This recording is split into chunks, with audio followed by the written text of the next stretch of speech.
Hello and welcome back to 9 Hours, 9 Persons, 9 Doors, as I think it's called. I may have got that backwards, I don't know. Last time we did the submarine ending. This time, we'll be doing a different ending. You'll probably already know what it is from the title, but yeah. Well, anyway, without further ado, we will be going through door 4. He will go through door 4 with Lotus, Santa, and June. Why had Junpei even consider doing otherwise? He would be there for June, for Akane Kurashiki. That seemed good. He felt it was the right choice to make. He'd made no shows of affection, but Junpei saw her as something more than just a friend from childhood. He watched the other 4 walk towards their door. Ace, Snake, Clover, and Seven. Junpei said nothing as they left. Before long they had reached the door 5. They talked to one another for a few seconds, saying things Junpei couldn't hear, and then laid their hands one by one on the scanner panel of the red.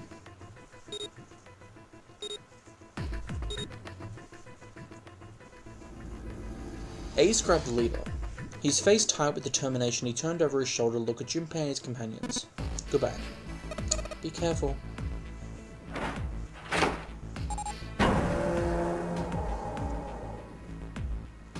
As Ace pulled the lever down, the door swung open, the mouth of a great hungry beast. Beyond the door, Junpei knew lay the sad remains of the 9th man. It did not surprise him that Ace, Clover, and Seven hesitated. The body was not a pleasant thing. Snake had no such problems, as his blindness made him immune to the horror. He stepped through the door, his feet making a wet splack in the pool of blood. Do you intend to kill me? I assume you haven't forgotten the door only remains open for 9 seconds. Snake had not even bothered to turn around, but the other 3 steeled themselves and stepped through the door.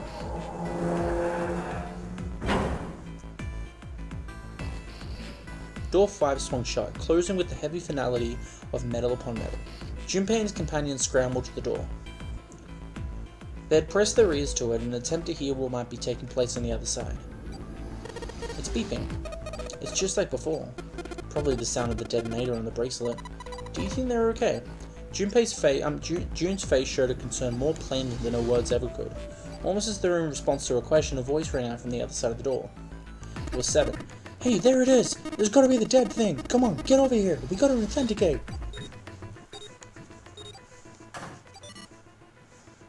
The beeping stopped. The sighs of relief were audible even through the heavy door. Phew, looks like it stopped. Junpei and his companions leaned away from the door and breathed a collective sigh of relief on their own. Hey guys, you doing alright over there? They'd heard Seven's voice, but it wouldn't hurt to be sure. Yep, we're fine. Despite the recent danger, Clover's voice was as bubbly as ever. Hey, I'm gonna tell you about the whole dead thing, okay? The dead is just like the red, but the color's different. The red's red, but the dead's blue! Other than that, it's just like the red. Authenticating is the same too. Awesome, thanks, that helps a lot. Well, we should probably move on now. You be careful out there. Roger that. Roger. Junpei and the others left door 5 and headed towards door 4. They stood in front of the red and placed each of their hands upon it.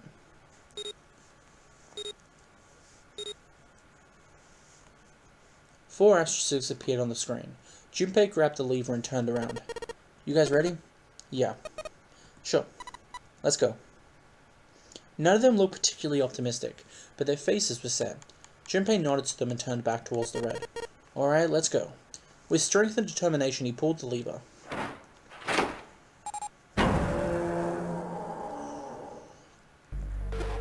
Run! The 4 of them leapt through the door together. The moment they had passed through it, each heard a cold electronic sound coming from their left wrist. In the center of each bracelet, a red skull appeared and began to flash. The detonator's countdown had begun. In the long moment that each of them spent staring at their wrists, the numbered door behind them closed, the sound of metal on metal reverberating down the hallway. There was no way back now. They were committed if they could not find the device to deactivate the detonators. Hey, where the hell is the dead? How would I know? Don't give me that crap. Start looking. I already am. They began to run, eyes looking frantically for the device that was the key to their salvation. The hallway they found themselves running down was a long one, easily 300 feet in length.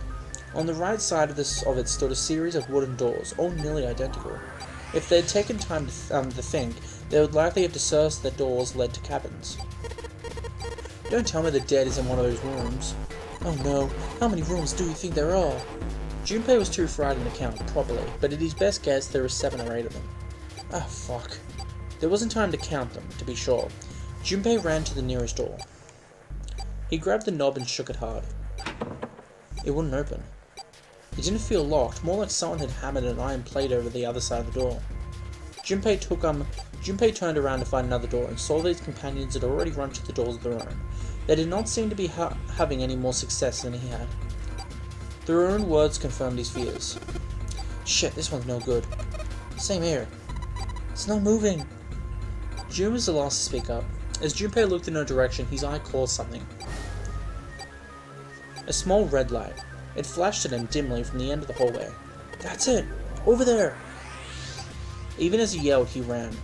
He grabbed Santa, Lotus, and June and pulled them towards the light. Whee! Santa called out to them as he ran. Hey, how many seconds do we have? How would I know? Our time limit is 81 seconds. I know that, goddammit! I'm asking you how many seconds we have left. In all likelihood, Junpei figured nearly a minute had already passed since the door had closed behind them. If that was true, urgency foremost in all of their minds, they arrived at the end of the hallway. The dead sat on the left wall, blinking, almost tauntingly at them. Hurry! Junpei grabbed hold of the machine, his hands slick with sweat and shaking. He slammed his hand against the scanner panel. The other 3 quickly followed suit. With a grunt, Santa yanked the lever downwards.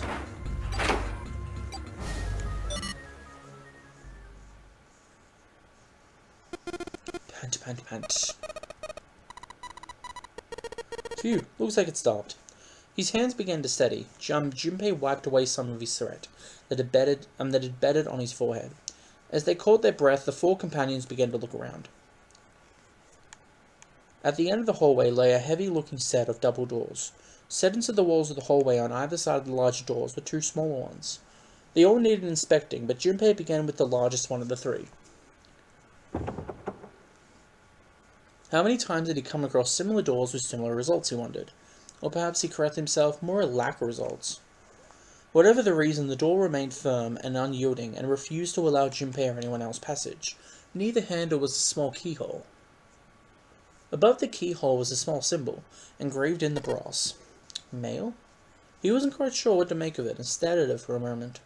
It was June that corrected him. No, that's not the symbol for mail, that's probably the symbol for Mars. Well, technically they are the same symbol. But I saw a number of similar symbols near the main stairway. But are the symbols of the solar system? The Sun? Saturn? The Earth? At least, that's what I'm assuming. So this isn't the man symbol, it's a symbol for Mars. I think so, yes. While Junpei and June talked, Santa had disappeared. They turned to find him some distance down the hallway. He had gone to check the other doors. Eventually he reached the last of them and jogged back. It took him only a moment to catch his breath again. Here's the deal. None of the other doors are open. The numbers mean we only have 2 more doors. Lotus examined the doors on the other side of the largest double door. Each one had a metal plate attached to it. Junpei figured they were probably room numbers. The door on the left read B92, and the door on the right proclaimed that it led to B93. Alright, let's open them. Yeah. Junpei put his hand on the doorknob for the door that said room 92. Santa moved the door to room 93. They made it through the numbered door alive. There was nothing more to be afraid of. Ugh. Junpei and Santa looked at each other and nodded. In unison, they pushed against their respective doors, and promptly found themselves in a new room. June followed Junpei as he threw open his door. They turned around and saw that the door on the other side was open as well. Through the door was another person, his mouth agape. It was Santa. Hey, it opened. Yeah, it did. Junpei and Santa looked at each other. They had not expected the doors to yield so easily. Lotus's calm voice broke into their thoughts. Maybe this is all part of Zero's plan. I can't say I enjoy being treated like someone's puppet. As she headed for room 93, Lotus continued. Oh no, we have these 2 rooms. I'm sure there's something in there that will help us. Let's find it. Santa and I will search this room. Junpei and June search the other room. Alright, okay. Ooh, yeah, we're doing this again. We got to seek a way out.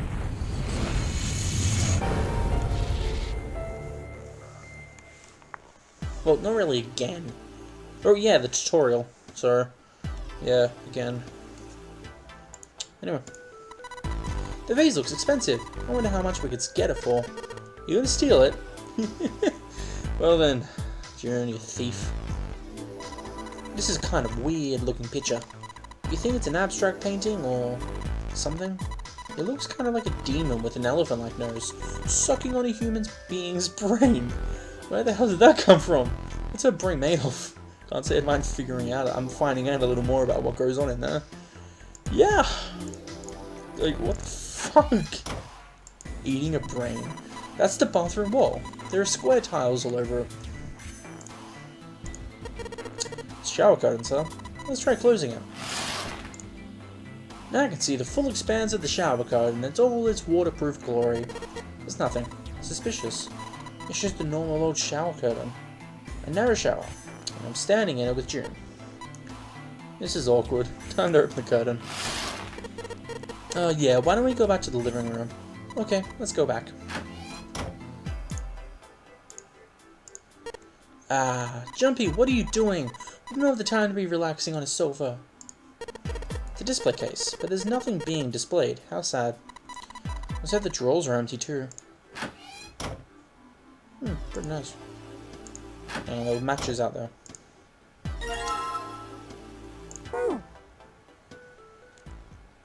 Junpei looked down blankly at what he was holding, then up at June. Oh yeah, how's your fever? You feeling better now? Yes, I'm feeling fine. June certainly looked fine. Junpei held his hand on her forehead for a few seconds. It seemed her fever really had gone down. Are you worried about me? Yeah. Yeah, I guess I am. Giggle. June blushed and giggled. By the way, Jumpy, how did you end up here? What do you mean? I told you earlier, didn't you? Didn't I? There was a man with a gas mask when you got home at night. You inhaled some white smoke and passed out. When you woke up, you were here on D deck. Yeah, that's it. But is that really the truth? What? Jumpy, are you hiding something from me? No!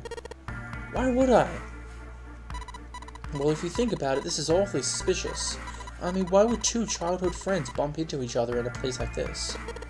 Hey, I could ask you the same thing. Are you hiding something?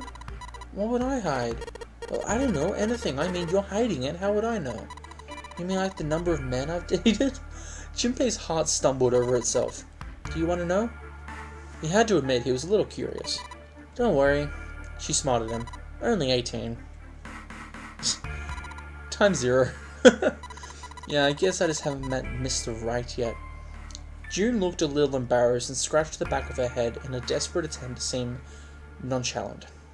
Junpei coughed quietly in much the same way. Anyway, I'm not hiding anything. She's just like you, Jumpy. When I broke up, I was on D-Deck. Well, you do have a point. I mean, why did Zero pick us? We haven't seen each other since elementary school. June nodded, and for a moment she had the faraway look of someone in deep thought. Look for what connects the victim. That leads you to the culprit. Do you remember Seven saying something like that? Yeah, I do. So? Well, that's what I'm saying. I think this might all have something to do with a classmate of ours. Any ideas who it might be? No, nothing. Oh. Well, if it had something to do with school, then it could be one of our teachers, or maybe the principal. Or the janitor, or the lunch lady. No, I can barely remember any of them. Yeah, I know.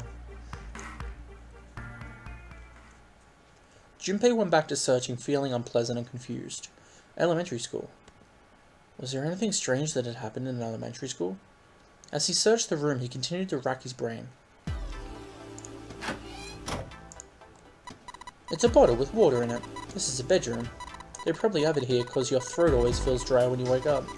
You know, my throat's dry, but I think that's causing me a little nervous right now. Well, we did run a lot, so we're kind of sweaty. Hey, Jumpy, do you want to take a shower together? What? Just kidding. Too late to take it back. My brain's already working out the picture. Okay, Junpei's annoying. My throat is dry already. This sure isn't helping. Okay, I'm not sure why this game is like this, but okay. It's light. Even if it's heavy, that's light. It's a light blue blanket. I'm gonna let the puns in this game. It's a light blue blanket with some designs on it. Someone's made the bed, or at least Neveron made it. There's only bed sheets under the blanket, nothing exciting. Look, there's two pillows right next to each other. Guess it's the double. Oh, what's up? You're turning red. Oh man, is her fever back? Hey, you're alright. Do you need to lay down for a minute? I'm fine. I think it's still a little early for that. Huh? Hey, seriously, are you feeling okay? That was odd. This isn't a painting, it's a map. It looks like a map of the ship's interior. Oh, this is a great find. I think it will be really useful. Yeah, I never use it, but it's going to be useful. Junpei took one last look at the map, then folded it up and slid it back to his pocket. Jun looked up as he closed it. The ship is bigger than I thought. Yeah, it's probably about 900 feet long. Must be one of those fancy cruise ships. Because it doesn't really look like a cruise ship. Everything in here is really retro. Even if it's some sort of style choice, there's just too much. Do you remember what Zero said? On April 14th, 1912, the famous ocean liner Titanic crashed into an iceberg. After remaining afloat for 2 hours, 40 minutes, and it sank beneath the waters of the North Atlantic. Do you think maybe this boat and the Titanic have something to do with each other? That's a good point. I doubt he would have mentioned it if there wasn't a reason. Junpei took a moment to look around the room. Do you think this boat is a replica of the Titanic? A replica? Yeah, you know, like a copy of the actual boat. Why on earth would something like that? Fans? Crazy Titanic fans. No way. Do you even know how much money that would take? No idea. But all they've got to do is break even, you know? Break even? Yeah. They could use it as a cruise ship. Climb aboard the piece of history. Sail around the world in the resurrected Titanic. Now, with the marketing like that, they'd probably have more customers than they'd know what to do with. Do you really think people who want to ride on a ship with such an ominous past? It's the site of the worst accident in history. Over 1,500 people died. I wouldn't be surprised if you get cursed just for going. A cruise, huh? A curse, huh? Jumpy, do you believe that sort of thing? You know, curses and stuff. Yes. Yeah, well, I guess so, to a certain extent. Junpei scratched his temple. What about you? No, I guess that's kind of a dumb question. Yes, I do believe in curses. In fact, I think it was a curse that sunk the Titanic. What? A curse sank the Titanic. The curse of the Egyptian mummy! Junpei couldn't understand how Jun had maintained a straight face to say that. Supposedly, the Titanic carried the mummy of the priestess Amon-Ra, which was stolen from a pyramid. And they say that the mummy had a history. Everyone involved with it died mysterious deaths. Go on, I'm sure you've heard of it some before. Those who open the coffin will be forever cursed. Haven't you heard that before? Heard that one. So you're saying the Titanic sunk because of that curse? That's right. Jun's eyes had lit up with excitement, like a child with a new toy. That mummy, the priestess, supposedly she was special. What do you mean? Well, supposedly she was really pretty. Pretty? Yes. But she was a mummy. That's right. She wasn't all shriveled up or rotten or anything. She looked just like she was alive. Oh, I get it. It's that thing, I don't know. I don't remember the name, when your body turns into some kind of wax. The dead body is put in the right sort of environment. The fat in it turns into some kind of candle wax. Yes, saponification, but that's not what it was. Huh? That's not it. She wasn't waxed. And what is it? They say that she was frozen. What? Frozen? That's right. The whole body was frozen solid. You know how a human body is more than 60% water? Well, all of that water was frozen. The story says that from the time of its discovery, all the way through to when it got poured onto the Titanic, and even though it was carried through the desert, her body never melted. Jun and Junpei talked a little more and then went back to the investigation, but even as they did, his mind went back to what she told him. Ice that wouldn't melt even in the desert? Could such a thing really exist? Even if it did, it would be, it wouldn't really be ice anymore, would it? The more he thought about it, the more his head hurt. Like he'd eaten his ice cream too fast. That's pretty odd. Got a key! This is the mirror for the dresser. And now she's playing with her hair. Does she even realize she's doing that?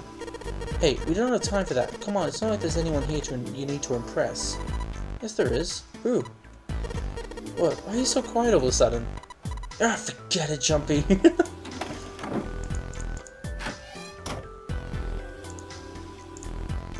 Jumpy, where are you going? I was thinking of going over to Lotus's room. Why? What do you mean, why? I'm just going to go check up on them. Is there something wrong with that? Well, no. Come back soon. Sure thing. I'll leave the rest to you. Sure. Leave it to me. Alright, off to the other room. Looks like a valuable vase. Empty though. There seems to be room on the left side of the vase. There's a square in the tile of this frame. It's glued in there quite well. I don't think you can take it out.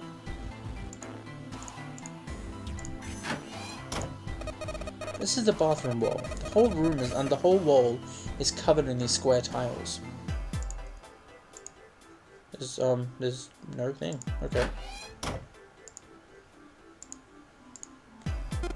Well, this is the display case. Check it out. These plates and shit look really expensive. You want to take a look?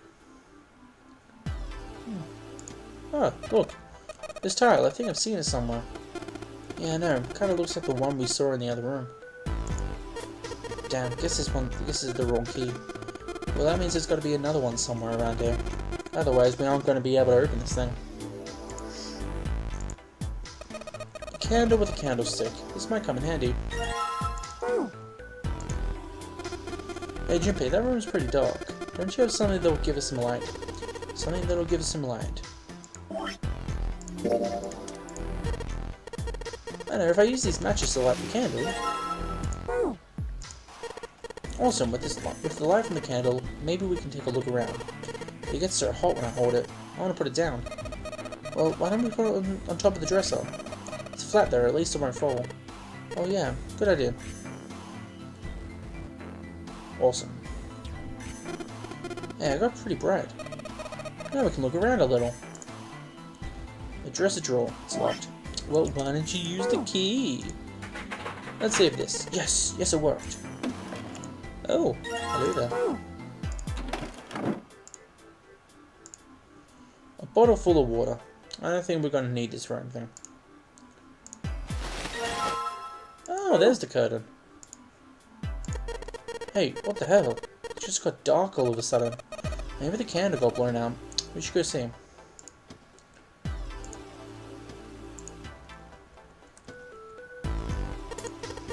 Hey, what's this? On top of the candlestick looks kind of weird. You're right, it's all bumpy. Oh, it's a key. Ooh. Oh, maybe it's for, this. Yes, it opened.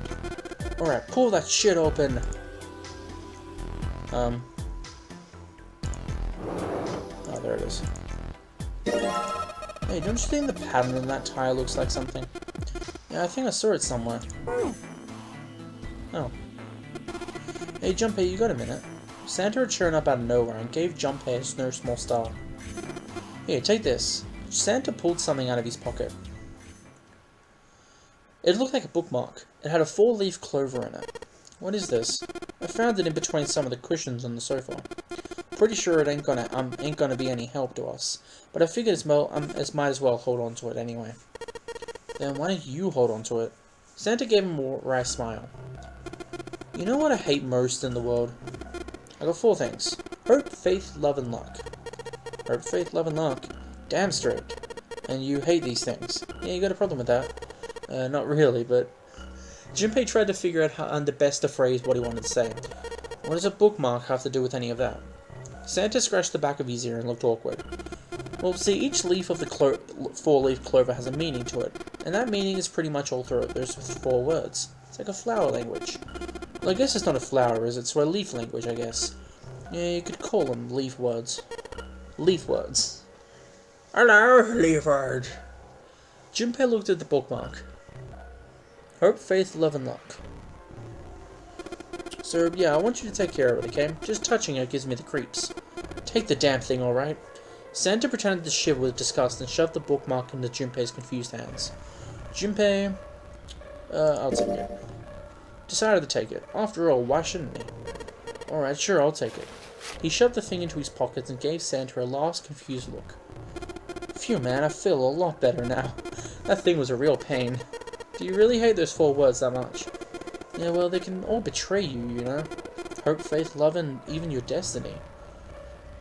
What had happened to Santa? Junpei wondered. How had he become such a bitter person? For a moment they looked at each other. Well, that's not my only reason. What? That's not the only reason I hate the 4-leaf clover. I just can't bring myself to like the number 4. What? Worried about the 4 horsemen? No, come on, man, that's just silly. Maybe back in the Dark Ages that kind of crap scared people, but this is the 21st century and I'm the 21st guy. Then why do you hate 4 so much? Because it's a half-assed number, not the best or the worst. Just that's why. What? 9 is way better, but a way better number. So what if it's in the last place? At least it's not some lame-ass middle number. Santa's explanation made no sense. Junpei was even more confused than before. You play? Play? You mean like gambling? You mean like gambling? Yeah, of course. What else would I mean? In Baccarat, the best possible hand total 9. They call it like Grande. But the lowest, most worthless cards, the zeros. They call the monkey. Just have the guy in charge of the game, huh? Zero's a monkey. Santa blinked, utterly stunned. Then he began to laugh.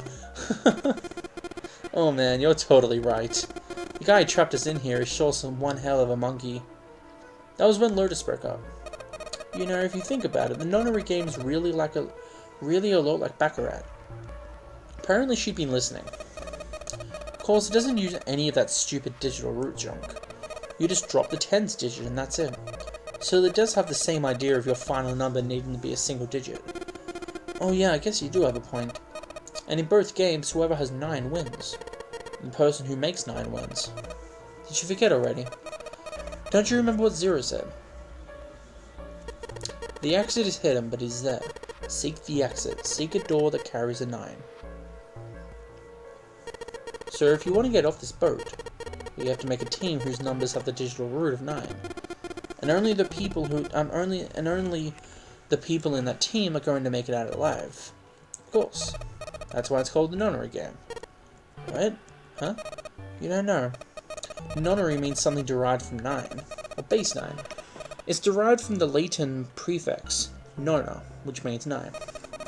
While we're at it, the prefix for 1 is uni. Yeah. 2 is bi. 3 is tri. After that, you have quart, quinti, sext, septim, and so on. And of course, the prefix for 8 is octo, like octopus. It's called that because it has 8 legs. Get it? I see. So then nona means 9. Wait a minute. Didn't she say her daughter was called Nona in the other game? In the other ending? Okay then. Lotus nodded. That'd be 9. And what are the bracelet numbers we have? They go from 1 to 9. And our time limit? How many hours did we have? 0 said 9 hours. If only to get out of the ship, we need to find the door 9. 0 loves the door 9. It's like a 9 fetish. By making a team with the digital root of 9. Lotus nodded again. And there you have it. The number 9 is everywhere in this game. It's got a real theme of 9s for this whole thing. No wonder it's called the nonary game. Somewhere far away, Junpei heard the creak of stressed metal. It sounded almost like Zero laughing at them. Or the sad, desperate scream of a pig headed to the slaughterhouse. Oh, whoops. Now we can put this curtain back up. There's a curtain rod running along. Let's put the shower curtain on one of these hooks. There's a hole in it. Looks like a hole. Let's try spreading the curtains. There is. Well, that's a pretty obvious peephole. Somebody's really dedicated. But with a hole this big, you gotta wonder if maybe they wanted to be caught. So you're saying maybe the one getting spied on is into this ship. Maybe they're into like those home invasion fantasies. Home invasion? Interesting, I see. You two are really idiots, you know that? What are they talking about? Let's try spreading the curtains. There's a hole in the curtain. If I look at it from ways back, I can see a single tile. Alright, from here I can see what the tile is. Looks like it's 5 from the top and 3 from the right. Well then. Whoops. So maybe it's in the other bathroom. What's up? You're going back already? Well, I can't just leave June there all by herself. What do you think, you're her knight or protector? You're creeping me out. Whatever, man, I'm going.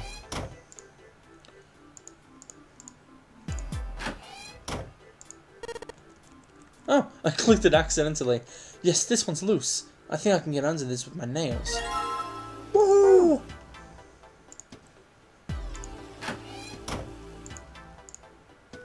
The exit. Lotus and Santa are in the room on the other side. I'm gonna go check up on them. There's a tile in the frame, so I guess I'm supposed to put these tiles in the empty spaces. Alright, I'm gonna give it a shot.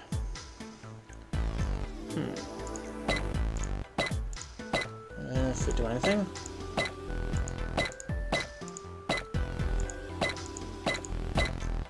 Okay. Ah, good.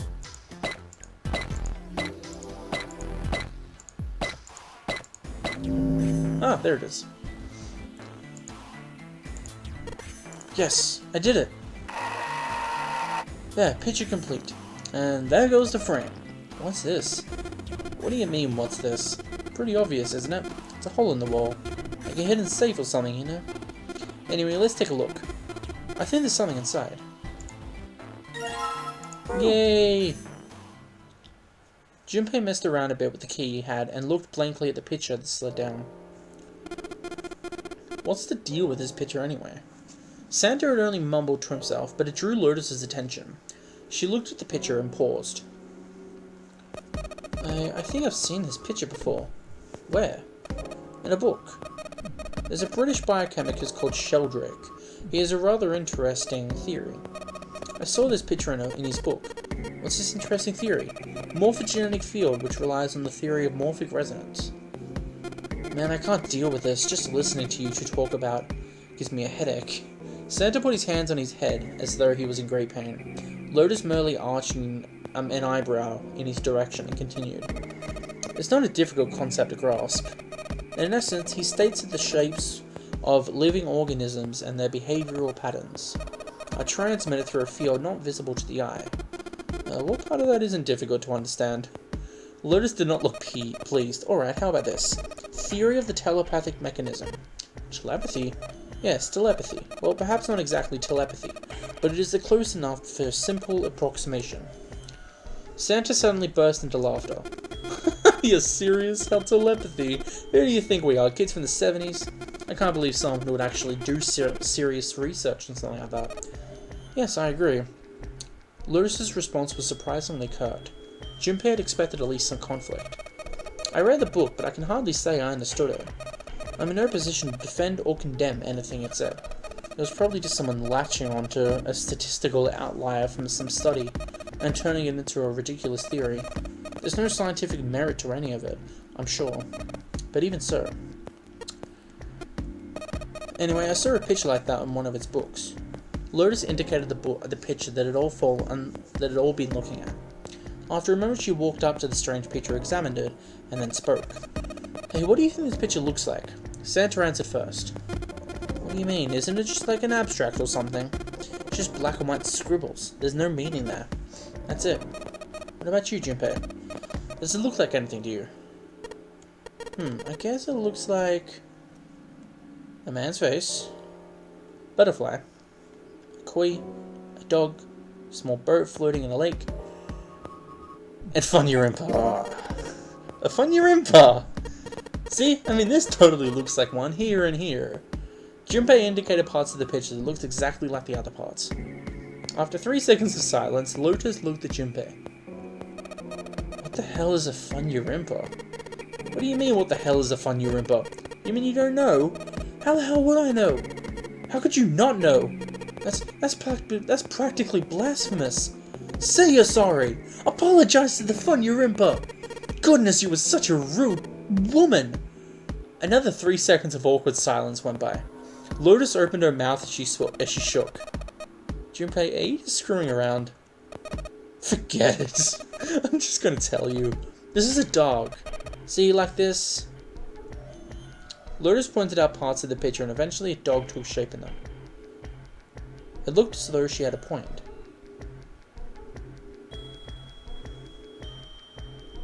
It was a dog. Santa also nodded in agreement. "Sir, now we know what it's a picture of, but I don't see how that helps us." Lotus nodded and began to speak. A TV show from Great Britain did an experiment once. They took two similar pictures. Both of them were difficult to identify initially, but once you'd figured out the answer, you couldn't see it as anything else. The first picture was a woman wearing a hat. The other one, well, to make it easier, let's just say it was this picture of a dog. So their experiment. First, they sent a picture to other parts of the world where British radio and television didn't reach. To Ireland, the USA, Africa, Europe, etc. Then in each country, they gathered the number of test subjects. All in all, there were roughly 1,000 people. These 1,000 people were shown the two pictures and asked, "What does this picture look like to you?" The results in and of themselves were not terribly interesting. 9.2% of the people saw the lady in the lady picture. 3.9% saw the dog in the dog picture. Then 2 days later, they broadcast a new show. During the 30-minute show, they broadcast the dog picture and its solution. The audience was estimated to be 200,000 people. After the broadcast, it could be assumed that the number of people who knew the solution to the dog picture now totaled over 200,000 people.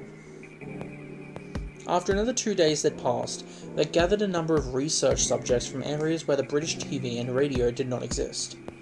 This time they were only able to find roughly 850 people. Naturally, none of them were people who had participated in the first test. They were, however, given the same test and the same two pictures. The results were shocking. 10% of the people saw the lady in the lady picture. The previous test had yielded a 9.2% success rate. The changes were not statistically significant. The dog picture, however, produced a very different result. The percentage of people able to successfully find the dog grew from 3.9 to 6.8, a very significant increase. So do you understand? Do you realize the significance of this experiment? There was no way the second group could have seen the picture. They lived far away from Britain and couldn't have seen the picture, but even so, it was only the success rate of the dog picture that went up. Why? How did that happen? What does it mean? Lotus looked back and forth from Junpei to Santa and back again. Normally calm and collected, and she looked now as though she was very nearly possessed, and there was something manic about her manner. Santa took an involuntary step backwards. Junpei didn't budge and stared straight back into Lotus's eyes. Does this have something to do with the field or whatever it was that you were talking about earlier? A field not visible to the eye? So if more people know the answer, then that information will pass through the field? Psych! Her manner suddenly shifted and Lotus smiled broadly at Junpei and Santa. She waved her hand dismissively, doing her best to laugh the whole confrontation off. "Oh, I was just kidding. You really shouldn't take me so seriously. Well, I mean, the things I just told you are about true. They really did happen, but the results of that experiment really aren't anything to go by. They could have easily falsified them. In the end, I'm sure they were just in it for the ratings. They are a TV station after all." At last, it seemed that Santa regained control of his composure. "Right. I gotta admit, you had me there for a minute. I really thought you were serious." "Of course not. Like I told you before, I'm sure it's all just pseudoscience." "Oh, okay, right." Santa and Lotus laughed and gave one another jovial claps on the shoulder. Junpei, however, didn't feel so much like laughing. Something felt wrong, unclear. "Alright, enough nonsense. We've got the key. Let's get out of here." "Word." Lotus and Santa walked away from the picture, but Junpei stayed staring at the picture of the dog. A field not visible to the naked eye. Morphogenetic fields. The more he thought about it, the more his head hurt. Well then.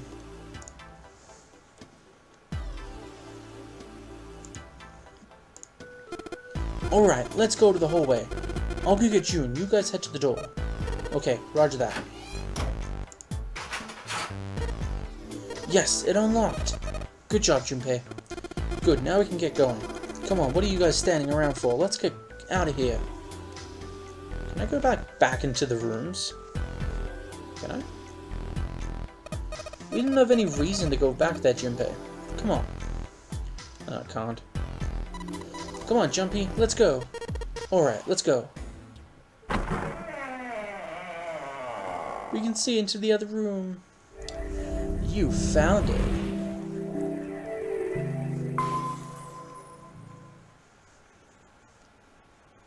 They stepped through the door to find themselves in a wide hallway. Junpei, June, Lotus, and Santa stopped for a moment and looked at their surroundings. A short distance away, a metal grate extended across the width of the hallway. They took hold and shook, but it refused to move. Nearby was a pair of elevators. It took only a few buttons to presses to determine that the elevators would not respond to their efforts. They could only assume the elevators were not empowered. There was only one door left. Looks like we don't have any choice. Yeah, sure does. Well then, let's open it. Junpei grabbed hold of the knob and quietly pushed the door open. It's a kitchen. He entered slowly, trying to take in as much of the surroundings as he could. The others followed shortly. Oh, so it's a kitchen. Santa did not look pleased. What were you expecting? Isn't it obvious? The exit. I was hoping this would be the way out of here. You really think it'd be that easy? Yeah, I know, still. As they talked, Lotus headed deeper into the room. Until at last she stood in front of a door. If we can just get through this door, we should come out on the other side of that. Great, we saw earlier. But don't we need a key for that? Sorry, I guess that wasn't very constructive. Neither Junpei nor Lotus looked terribly happy. Junpei dug the ship map from his pocket and spread it out in front of him. As he did... hey, what's that? Huh? Oh yeah, I guess I forgot to tell you. I found this a little while ago. It's a map of the B-deck. Before Junpei could flinch, Lotus snatched the map away from him. She ran her finger across it, muttering to herself. I knew it. See? Look. Junpei did as he was told. Santa and June moved over to look at the map as well. See? We come in here. If we go out there, then we'll be on the other side of the grate. With her finger, Lotus traced the path of the map. She was right. Satisfied that she'd been correct, Lotus folded the map and handed it back to Junpei. He took it and slid the valuable piece of paper back into his pocket. There's a card reader on the right side of the door.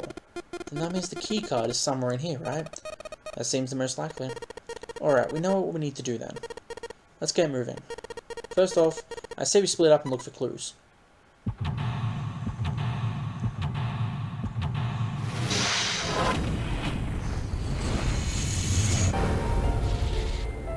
Here we go.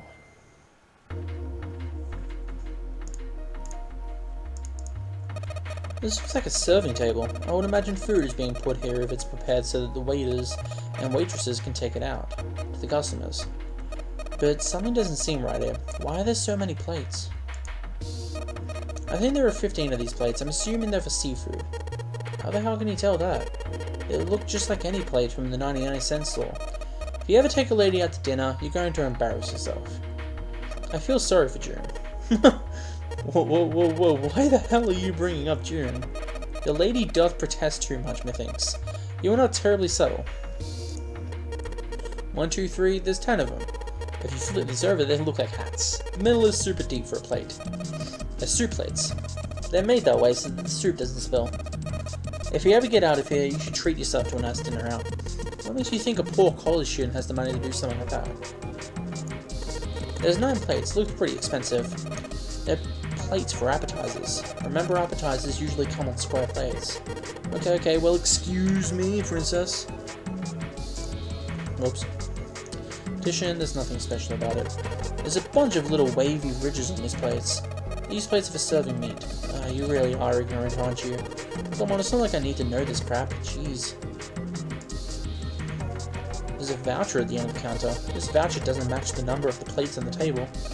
It says appetizer 9, meat dish is 10, soup A, seafood F. And the plates on the table are 9 appetizers, 16 meat, 10 soup, 15 seafood. Maybe they're using hexadecimal. Hexadecimal? It's a number system that goes 8, 9, A, B, C, D, E, F, 10, 11. They're familiar with base 10, right? That's the normal system for numbers. The base 10 equivalents for hexadecimal numbers would go like this. A equals 10, B equals 11, C equals 12, D equals 13, E equals 14, and F equals 15. And 10 equals 16. The 10 becomes 16 in base 10. I know it sounds strange, but you can think of it as just 6 letters added onto the normal numbers system. I think I get it. All we got here is a pot and a frying pan. Oh, and a pressure cooker. Well, I guess we could use these as weapons. What kind of an idiot are you? You're gonna run around holding that thing while you're looking for the dead? Hey man, it was just a joke. Why so serious? An iron oven. Looks pretty heavy duty. It's probably industrial quality. I bet you could cook anything with this. Anyway, let's have a look inside. Damn, I knew it. It's locked. This is probably what you're supposed to use to enter the password. Maybe we put in the right number that will open the oven door. Hey Junpei, why don't you try entering the numbers we found in the voucher earlier? The one that said appetizer 9, meat dish 10, etc. Yes, convert the 10A. Well, it's worth a shot. No dice. Looks like there's too many numbers.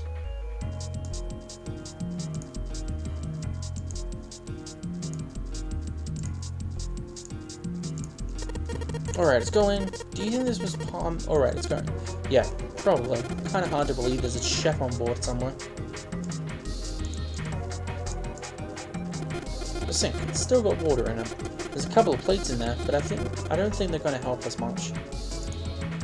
Oh, what was that? Nice. Or a countertop. There's a rolling pin that can land here. Nothing useful. Maybe this table is for preparing food. There are plates everywhere.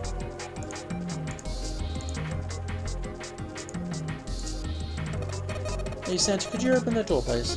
What the hell? There's no way I could open that thing. I'm guessing you're getting to that age where your eyes start to go, huh? You'd better watch your mouth, boy, or someone won't live long enough to see that door open. This has got the two of them, Edge. We gotta get out of here fast. That's the exit. There's a big iron plate over the door. I don't think we can open it. The shelf has a white cloth over it. Ah, my mouse. It's a knife. A rusty knife. I don't think we'll be able to use it while it's like this. The knife seemed important, Junpei thought, but it wasn't going to be much use the way it was. It's futile. Futile? You know, a waste, useless, pointless. Oh. Any particular reason you wanted to bring that up? Oh, no reason really. I was just thinking about futility. She wasn't making much sense. Junpei tried rephrasing his question. Why were you thinking about futility? At last she answered. Well, it has something to do with the Titanic. Titanic? Yep. Have you ever heard the story that the sinking of the Titanic was predicted? No, I haven't. No, I haven't. What is it? In 1982, 14 years before the Titanic sank, a novel was published. It was called Futility. It was written by an American novelist named Morgan Robertson. The story was about a big cruise ship colliding with an iceberg and sinking. Of course, if that was the only similarity, there wouldn't be any reason to mention it. Wasn't there? The name of the ship, its nationality, course, departure time, size, displacement, maximum speed, number of passengers and crew, the number of lifeboats. Even the location of the accident itself, and the cause and the location of the damage. Everything matches the Titanic almost exactly. It was almost as if he'd seen the whole thing. But this book was written 14 years before the Titanic sank. But that's not all. It wasn't just futility that predicted the sinking of the Titanic. There were two others, similar stories written by a man named William Thomas Stead, both of them before the accident. One in 1886 and one in 1892. Stead wrote two stories that had striking similarities to the Titanic. In one, two ships collided and many of the passengers died, because there weren't enough lifeboats. In the other, a ship collided with an iceberg and sank. I don't know, I mean, I'll give you that, It seems a little weird, but I'm pretty sure it wasn't too uncommon for ships to hit icebergs back in that day. Or even other ships. Right, I knew you'd say that. But what if Stead had some sort of special powers? Being more specific, what if he had the ability to do automatic writing? What? Automatic writing? Wait, are you talking about that thing where people say, where someone says they're possessed by a spirit, and then they write a bunch of stuff without knowing what they're writing? Yes. What do you mean, yes? That stuff's a load of bull. But Jumpy, you said you believe in curses. Come on, that's totally different. Okay, so let's say hypothetically that automatic writing isn't a total load. These guys still couldn't have predicted the sinking of the Titanic. When this dead dude wrote his thing, nobody had died on the Titanic yet. So if automatic writing is about being possessed by spirits of dead people, who the hell possessed him so he could write that stuff? That's not it. What's not it? Stead wasn't possessed by a spirit. He was doing the possessing. What are you smoking? William Thomas Stead was a passenger in the Titanic. He just wrote down what he saw with his own eyes, 20 years before it happened. Oh, that makes sense. His spirit went back, or something like that. He decided it was probably best to say nothing. What June was saying was insane and utterly absurd. If he tried to take what she was saying seriously, he'd go mad. Junpei smiled uncomfortably. Well, why don't we talk about this some other time? Huh? But... Her voice trailed off as she glanced at the floor troubled. Junpei tapped June gently on the shoulder and awkwardly reached around her to pick up the knife from the box. I'm gonna stab you in the back now. Maybe I'll use the whetstone to sharpen the knife. Nope, it's too dirty yet. I need to sharpen it. I should be able to cut something pretty good with this. I can stab you now. There's so much stuff in here. A whole lot of cans. This is probably a pantry. Oh, that's good then. Hey, there's something behind the cheesecake. Alright, why don't we move some of the cheese? Alright guys, time to move it. June and I need to look behind you. What's this? There's a little green bottle. Bottle of oil. Do we need this? It's a note. It's got a bunch of stuff written on it, but it doesn't look like code or anything. This bowl is rusted in place. It won't budge. Of course, maybe I'll put some oil on it. Hey, just a little bit of oil and... Come on. Come on, you little son of a bitch. Whoa. Ah, yes, got you. You did it, Jumpy. You're so smart. Oh, freeze up. As Junpei walked into the room, a blast of cold air washed over him. Almost instinctively, he folded his arms tight across his chest, doing what he could to conserve body heat. Oh, it's cold in here. What is this place? Are you blind? It's a freezer. Santa's teeth had already begun to chatter, hardly surprising. The freezer was far too cold for someone dressed as he was. Lotus, however, was in an even worse situation. No way! That's way too cold for me. I'll freeze solid in seconds. Sorry, but I'm afraid I'll have to pass on this one. I'm going to leave the rest to you. And with that, she ran out of the room. As Lotus left, June came in. Whoa, it's really cold. White puffs of steam hovered in front of her faces as they talked. June had already started to shiver. Hey, you don't need to be in here. You had a fever just a little while ago. You should stay outside. We got this. No, I'm fine. My fever's gone now. But Junpei had scarcely opened his mouth. Oh crap. When the thunderous sound of metal upon metal rang out from behind them, in unison they spun around to find that the door they'd only recently come through was closed. And the bloody handle is locked! Junpei rushed to the door. Desperately, he grabbed hold of the doorknob. Oh crap. Ow! It was cold, beyond cold. Merely touching it was painful. The doorknob had been frozen solid. They quickly deduced that the pipe next to the door had ruptured. Water released up by the rupture had hit the door and frozen instantly. Santa shoved Junpei aside and pounded against the door. Why would you put pipes here? Hey, Lotus, you're out there, right? Open the door. She wasted no time in responding. What do you want? What's going on? The door won't open. Try opening it from the side, please. Fine. If you say so. Hold on. As soon as they could hear Lotus on the other side of the door. Ah! Mm. Then the grunting ceased, and they could hear the light panting as if from exertion. It's no use. It won't budge. You want more people in there. You figure it out. God damn it. Santa was shaking like a newborn deer. June was hugging herself and was shivering violently. Even Junpei, with the heaviest clothes on all of them, was clearly feeling the cold. With every breath they took, they could feel the cold working its way deeper and deeper into their bodies. Anyway, let's find a way out. If we don't get moving, we're all gonna be permanent residents. So 2 heads are better than 1. None. I'm sure we'll figure something out. Yeah, you're right. Let's just take a good look around this room. Right. They pushed in close to one another and began to search.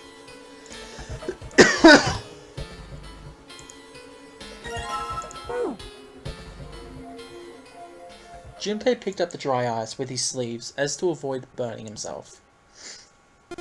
Dry ice is just frozen carbon dioxide, right? Yeah, it is. I wonder how warm it has to get for it to turn back into gas again. Hell if I know. How's that going to help us anyway? Well, I figured we might be able to use it to get out of here. They were about to move on when June spoke up. Carbon dioxide sublimation point is negative 109 degrees. Any warmer than that, it will turn into gas. Any lower, and it becomes a solid. Junpei looked at her dumbfounded. How do you know that? Teehee. Despite my looks, I'm the queen of random knowledge. Looks bad to mess up when you're showing off. Argle mouth.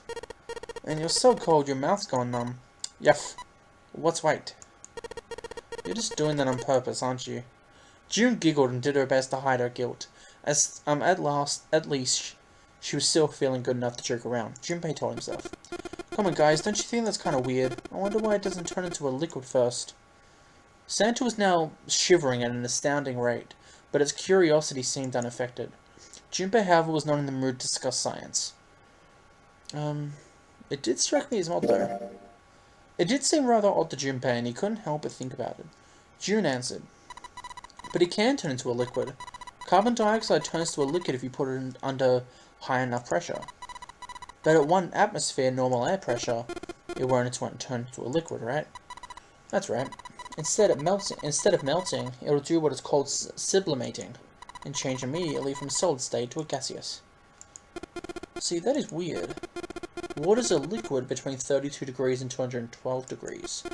So why isn't that the case for carbon dioxide? June replied with an answer that stunned both of them.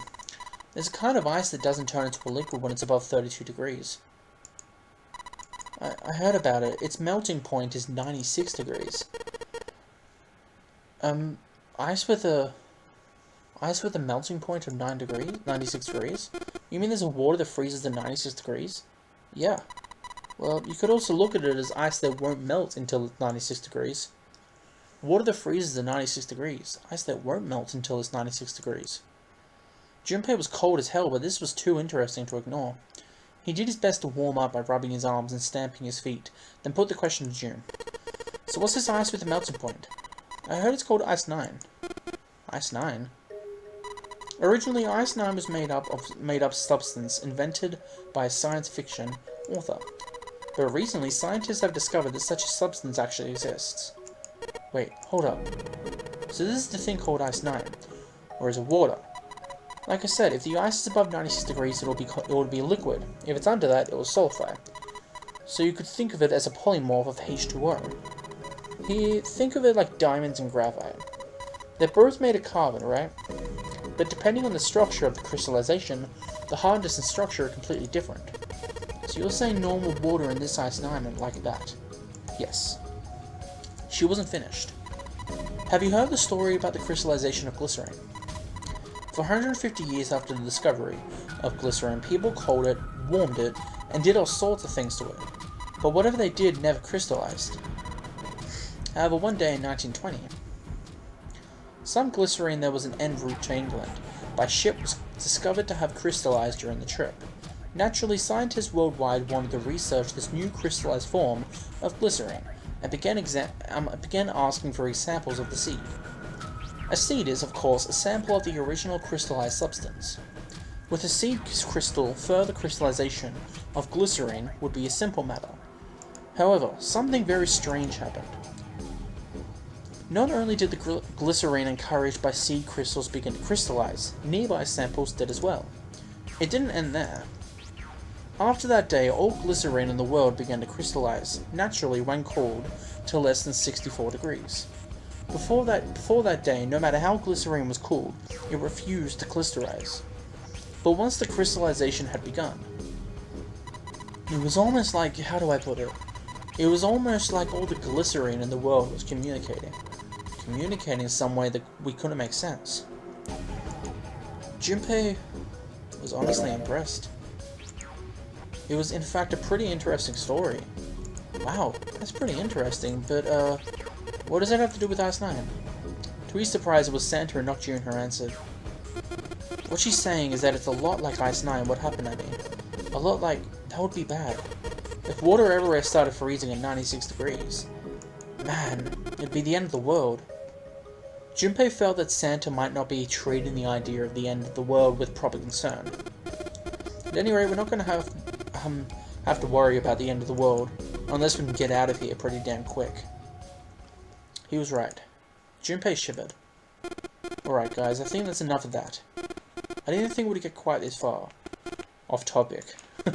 I mean, I know I'm kind of at fault here, but we can't be screwing around anymore. Seriously. I might go by the name Santa right now, but I didn't grow up in Iceland. I freaking hate the cold, so let's get cracking, alright? We've got to find a way out of here. Santa stomped off, clearly doing his best to pretend the cold wasn't affecting him. Selfish, isn't he? Thought Junpei to himself. Still, Santa was right, and it was high time they got back to their search. The story of Ice 9 had him interested, but there'd be better to think about that. There'd be time to think about that once they'd gotten out of the freezer. Junpei looked at June, nodded, and resumed his search. By the way, Santa said Iceland, but it's Island. No, not Iceland. Greenland. That's the frozen one. They got the name backwards. So, just a funny thought.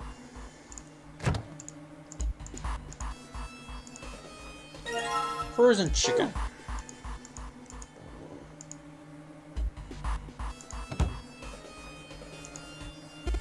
This thing's frozen solid. This pork? Yeah, it seems like it. What's this thing? It looked like a tag or something. Okay, so this may seem a little odd, but you gotta use this. I'll explain why it's odd soon. Alright, the dry ice is all in pieces now. The reason it's odd is because you have this. You get a water bottle, but yet you use a drumstick. It's like, why? Found some rope. There isn't anything else in here that looks useful. Okay, so you have to do a lot of stuff in there. I'm gonna put these pieces of dry ice into the water bottle. Okay, now we got to fill this up with water. There's water dripping from that pipe. It looks like when the pipe burst, the water hit the doorknob and froze it in place. The water's actually almost warm. I want to fill it up. Warm water flowing from the pipe. Yeah, I know, but it...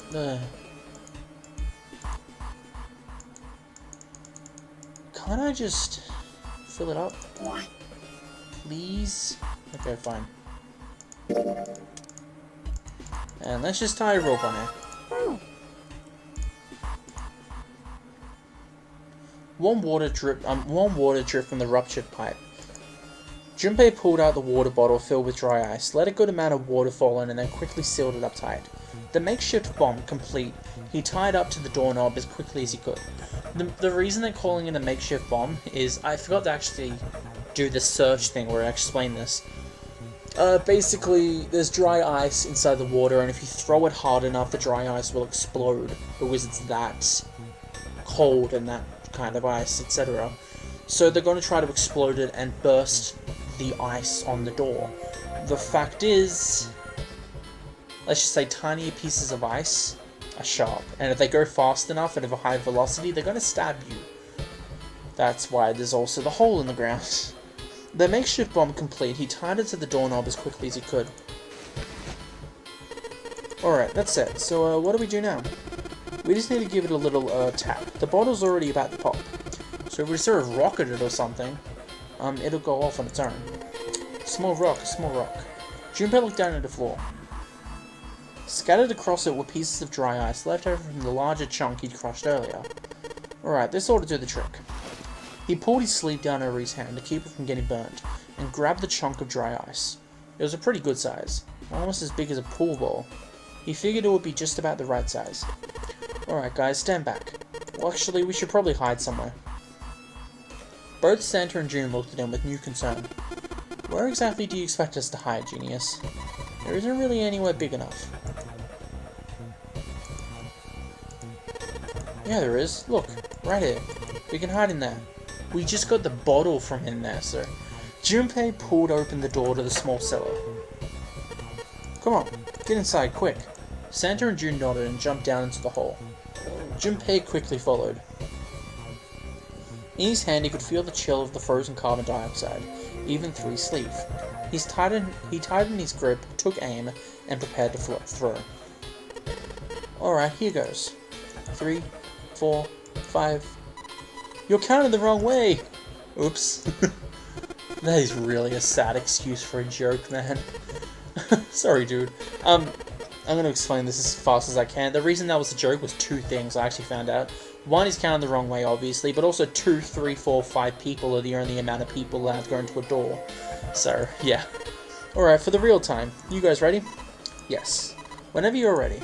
Just throw the damn thing. Alright, here I go. 3, 2, 1... Junpei threw the chunk of dry ice as hard as he could. With the same motion, he ducked into the cellar with Santa and June. Boom! Junpei leapt up out of the cellar and ran to the door. Jumpy! The ice in the door, is it gone? Yeah, it's gone. The blast must have shattered it. Yes, alright, let's see if it opens. Junpei grabbed the knob and pushed it with all his might. Yay! The door gave way easily, and all 3 of them tumbled out of the freezer at once. Hooray, we're out! June, relieved, collapsed onto the floor. Move! Santa shoved past Junpei and ran straight to the grill, which he immediately grabbed. Ow! God damn it, hot, fuck! He proceeded to kick the grill in a futile but amazing fit of rage. But where was Lotus? It took Junpei only a moment to find her. She was sitting on the counter, idly scratching her chest. Welcome back. I was starting to get tired of waiting for you guys. With a great yawn, Lotus lowered herself off the counter. Junpei clenched his teeth and walked towards her. What were you doing? What do you mean what I was doing? I was waiting. We were going to die! Oh yeah? But you didn't, so everything's worked out alright, didn't it? What the hell? Just kidding. It might not look like it, but I was really worried. Don't give me that crap. I'm telling the truth. I mean, if you died, then I'd be in trouble too. If you died, then I'd be stuck here and I'd die too. I did all I could. I even looked around to see if there was anything I could use to pry open the door, but I couldn't find anything. So all I could do was wait. I mean, what else did I want to do? Call the cops? It was true that there wasn't much she could have done, but something about her tone. Junpei gritted his teeth. Fine. But there's one thing I have to ask you. What's that? You didn't close the door, did you? What? You think I closed the door on you? Why would I do something like that? It closed on its own. I told you before, if you died, then I died too. She was right, and Junpei knew it. Without them, she'd be in a very serious trouble. It seemed that an accident was the only explanation for the door's closure. If Lotus had really wanted to kill them, all she could have done to do was bar the door from the outside. And she hadn't. Well, she hadn't done anything. The most she was guilty for was laziness, or negligence, not attempted murder. Junpei swallowed his anger and did his best to apologize. Well, I'm sorry. I'm sorry I doubted you. Oh yes, well, that's alright, as long as you understand. Lotus looked away and twirled her hair between her fingertips. His vengeance against the girl complete, Santa swaggered back towards Junpei and Lotus. Hey, no more screwing around, you two. Break time's over. Especially for you, lady. You've just been sitting on your fat ass of yours while we were freezing to death. How rude. I was plenty busy. Yeah, how about you put all that energy into something besides bitching? Let's go. Well then. Anyway. Get this. Put on there. Guess I'll put this meat on the grill. Hey, what are you doing? What are you going to do if that paper burns? Come on, it'll be fine. I mean, it's not like it's going to burn right away, right? We're just going to keep an eye on it and the paper will be fine. Well, they can argue all they want. I'm going to keep an eye on this pork. I guess it's about time. I'm going to try taking the paper out. Jumpy, be careful. Sweet of her to care, but I know what I'm... Ouch! See? I told you. Hey, what the hell are you doing? Hurry up and take the paper out. It's not coming out. The thing's frozen stiff. I can't get it out. So are you going to have to cut the meat off? Yeah, it looks that way.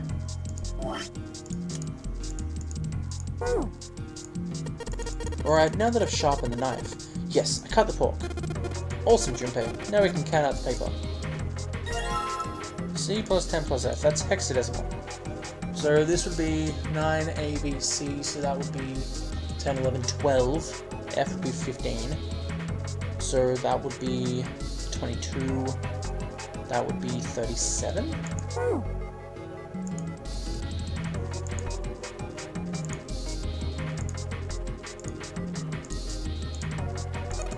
This is probably what you're supposed to use to enter the password. Maybe we can put in the right number while opening the oven door. Junpei, maybe the note you found earlier. Yeah, I know. Do you know how to enter those numbers? Yeah.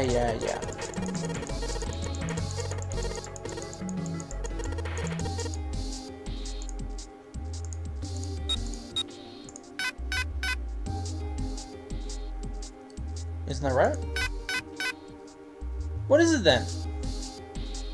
C, so 9, A, B, C. That's 12, definitely. Oh! 10 equals 16. Oh, crap. So it's an extra 6, 43. I'm such an idiot. Sounds like metal is falling. Well, I guess that went well. Yeah, the door opened. Good job, Jumpy. Setting card. This is the door we came in through. It's not locked, so we can go back out. What's the point, right? All that's out there is an iron gate in the dead-end hole. Oh, it's this one we have to go through. Might as well be locked for all the good we're going to get out. Yay! I think it's unlocked now. We did it, Jumpy. Let's get out of here. Yes, let's go. Yay! We did it.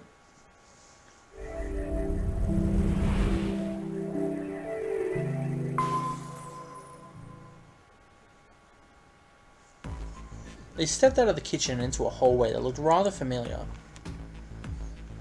A metal grate stretched from wall to wall. Beyond were two elevators in the entrance to the kitchen. They had entered the kitchen from one door and came out the other. That meant their map of the ship's interior was accurate. They laid the map out in front of them and began to discuss the next step. There were 4 possible routes. A, B, C, and D. First, A and B. A and B seemed to connect to a L-shaped room. However, the 2 rooms that led to the room, it's the casino room from last time, were both locked and could not be opened. Snake and everyone's probably in there. The next route was C. That goes all the way to the main staircase. That means it's door 5, one of the number doors. And do you think we should meet up with the other 4 after this hallway? No, I don't think we will. Why not? Look. There, by the stairs. See how the gate is open? When we went into that kitchen, it was closed. But it's open now. What do you think that means? They opened it? Most likely. Then if we take route C, we're going to go backwards. That will be pointless. Then that means... all 4 looked at the map. They all looked at the staircase, its lazy curve leading down and deeper into the ship. Route D then. D it is. Yes, Route D. Then we're set. They jogged down the stairs until they reached C deck. Just to be sure, they kept going to check the deck beneath. Yep, just like I thought. Deck D is totally underwater. Just at the bottom of the central staircase. The water gazed back at them, its smooth surface like a mirror. As ominous as it was, Junpei took at least some comfort from the fact that the level hadn't gone up much since the last time. They turned back to C deck. It didn't take them long to find the two elevators in front of the stairs. They looked identical to the elevators on the top floor, with one exception. These elevators had a card reader on the wall between them. On the card reader was a strange mark. Hey look, it's Lotus's symbol. Huh? See, it's the woman's symbol with a thorn on it. These seem like... Ouch, ouch, ouch, ouch, ouch! Lotus had taken hold of Junpei's hair. She began to shake him violently, and he thought he heard a low growl coming from her throat. Such violence! Junpei began to wonder if she was not the devil itself. With an uncomfortable smile, June spoke up. That's a Mercury symbol. The thorn symbolizes the wings of Hermes and staff. Herpes, whatever. If we can't get this thing to work, these elevators aren't going anywhere. In other words, we need a key card with the Mercury symbol. Probably. They gave up on the elevator and returned to the stairs. A hallway stretched out to the left.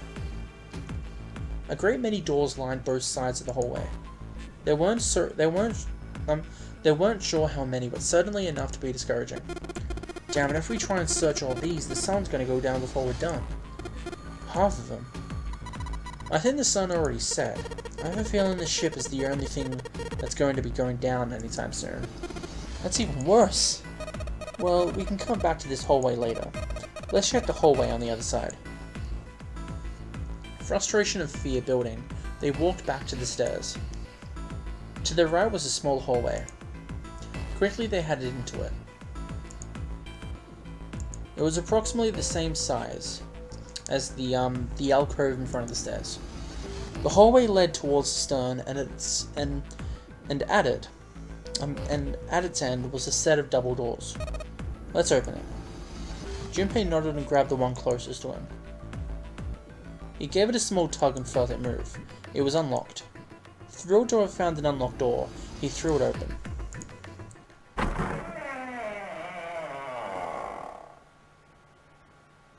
Junpei didn't know what to make of what he saw.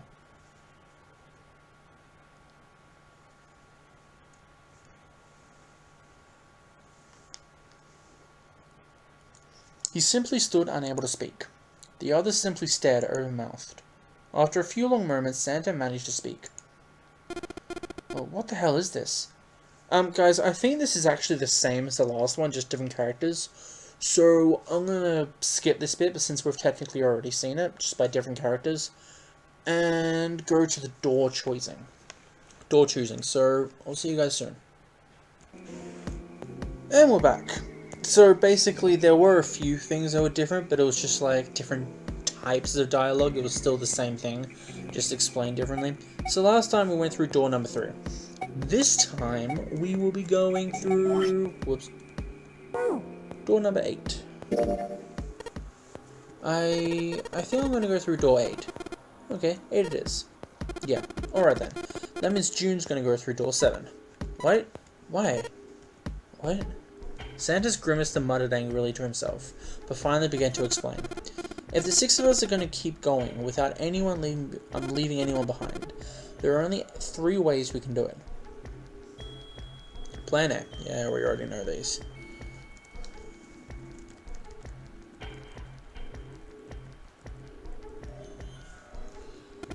And that's it. Those are our only options. In other words, 3 and 4 and 7 and 8 can never go through the same door. You get it now? As Santa finished, June looked over at Junpei, tears welling up at the corner of her eyes. Oh no, we're saying we aren't going to see each other again for a long time. Junpei felt just as June did. He wanted to be at her side through whatever trials they were preparing to face.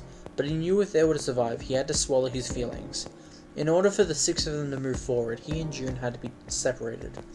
He looked at June. He was scared to lose her, but he stilled his resolve, and did his best to smile.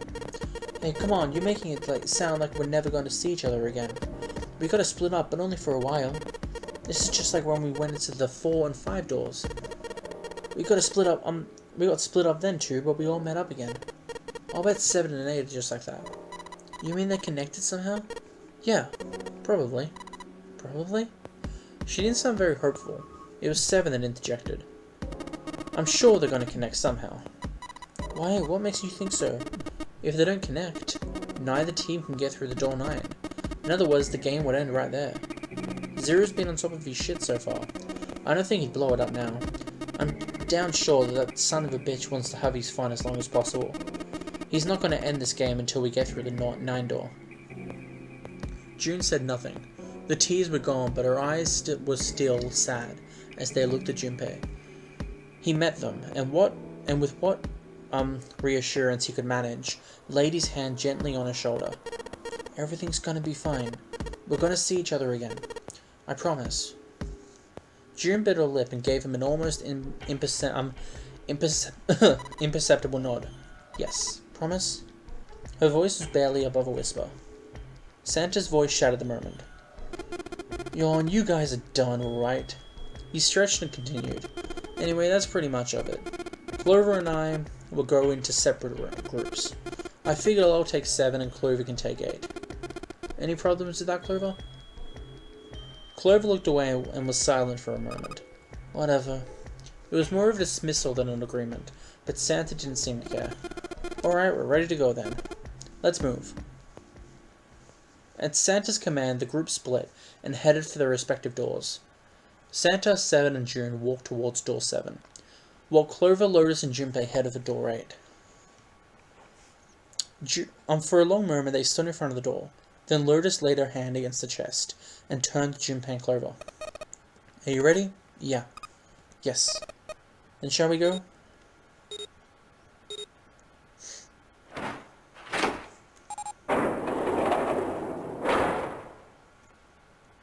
The door had opened. A narrow hallway stretched out before them. Lotus and Clover leapt through the door.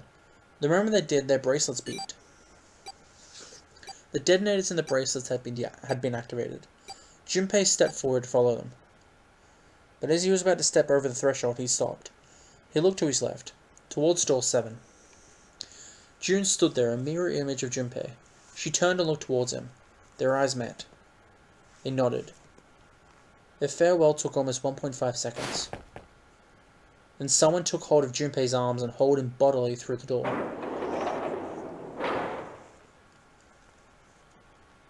He heard the sound of the number doors slam shut behind him. His bracelet gave a cold electronic beep. 81 seconds left. Hurry! Lotus snapped at him and ran to the dead. Junpei and Clover followed her as fast as they could.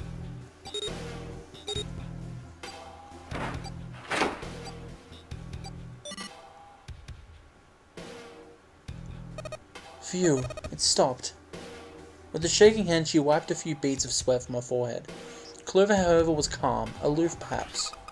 Pointless.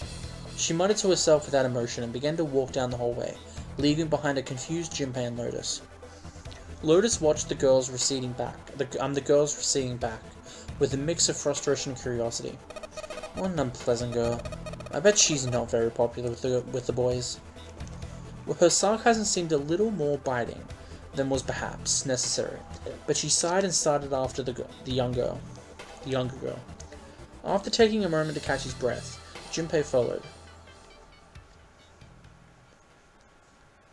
The hallway made a number of turns before at last coming to an end. Set into the wall on the left side, was a large iron door. For a few moments they stood in front of the door examining it. Above the door was a plate with the word laboratory engraved on it. A laboratory? That doesn't sound very pleasant. I don't like the look of this place. Me either, but there aren't any other doors. It's not like we have a lot of choices. Junpei, huh? Please, you first. Junpei suspected her politeness was motivated by something other than respect. Gah. Junpei muttered to himself and pushed open the iron door.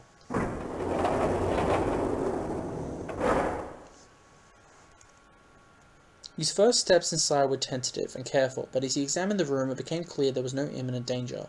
Lotus followed him in, and Clover brought up to the rear. The room they found themselves in was divided into 2 separate areas by a curved wall. A thick glass window built into the wall made it possible to see the other side. Junpei walked to the window and looked through. What the hell? He wasn't sure what else to say. In the center of the room shaped like a quarter circle. A mannequin lay on what looked like a medical exam table. It looked so creepy. Junpei jumped a little. He hadn't noticed Lotus count next to him. You don't think that thing is going to suddenly sit up or something, do you? Well, I don't know. I mean, look at all these cables sticking out of it. If we press the wrong button, I don't know. Stop it. Just thinking about it is terrifying. She was gripping her arms, the knuckles on her hands white. It was then that Junpei noticed Clover. She was still standing near the entrance of the room. Her face had the appearance of calm, but it was drawn and sad. There was something also pitiful about her. Junpei walked over to her and as kindly as he could speak. You okay? Clover looked away. What are you talking about? What? I'm just worried about you. You've been real quiet. What, I can't be quiet if I want to? Well, I mean, of course you can. Okay then, if I can be quiet if I want, just leave me alone, okay? Come on, you know I can't do that. We gotta work together. Clover bit her lip and was silent for a moment, and suddenly, Junpei, you just don't get it. Her cry took Junpei by surprise, and he stumbled backwards a few steps, alarmed. My brother's not the kind of person who just leave me behind. Something happened to him. Something bad. Junpei had nothing to say. Lotus jolted from her mannequin, nightmares by Clover's voice, turned towards them. What happened? Clover's eyes slid to Lotus and back to Junpei. Look, just don't bother me, okay? Leave me alone. Finished, she turned around. Before Junpei or Lotus could say anything, Clover had begun to walk quickly away. Hey, wait, Clover, hold on! He might as well have been talking to a wall, for all the notice she took of his cries. Not even slowing down, she made for a doorway cut in the wall in front of her. Without even slowing down, she passed through the doorway.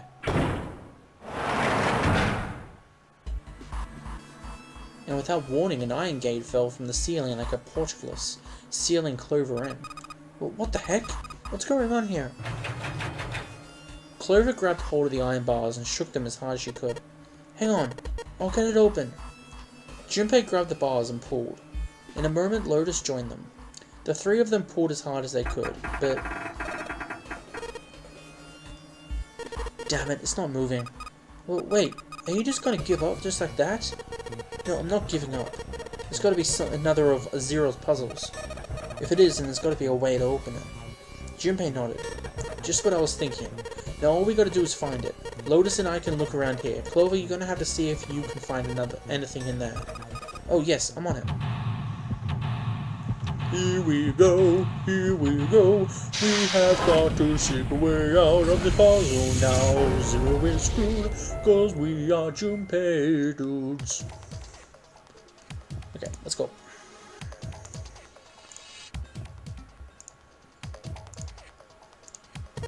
This is a keyhole. This looks like a keyhole for the activation key. I think this thing's supposed to power that machine in the other room. Well, it doesn't seem to appear to be doing that. Well, now we're supposed to turn it on. It's a really old type of keyboard. There's a lot of stuff here. I don't know how we could use any of these things. Well, I can say for sure that I do know how to use at least one of these things. Which one? The one on top. I think it's a power cable. Power cable, huh? I'll take that.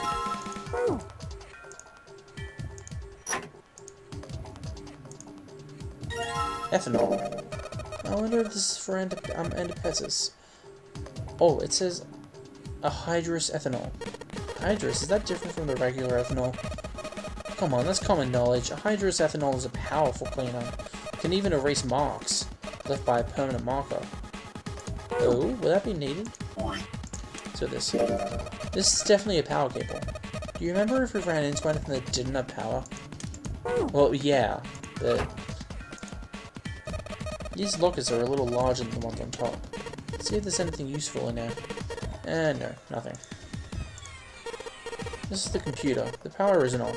Well, there is a power button. It's a waste of time. What? I don't see a power cable. Oops, yeah, you're right. No power cable.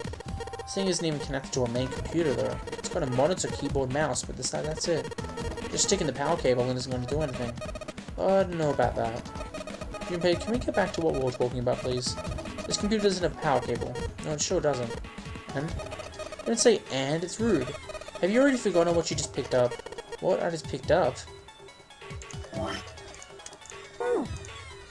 This monitor doesn't have a power cable. So one end of the cable needs to be connected to the monitor. And the other end needs to be plugged into the desk. Alright, let's just slip you in. Well, shoot, I can't use this. What's wrong?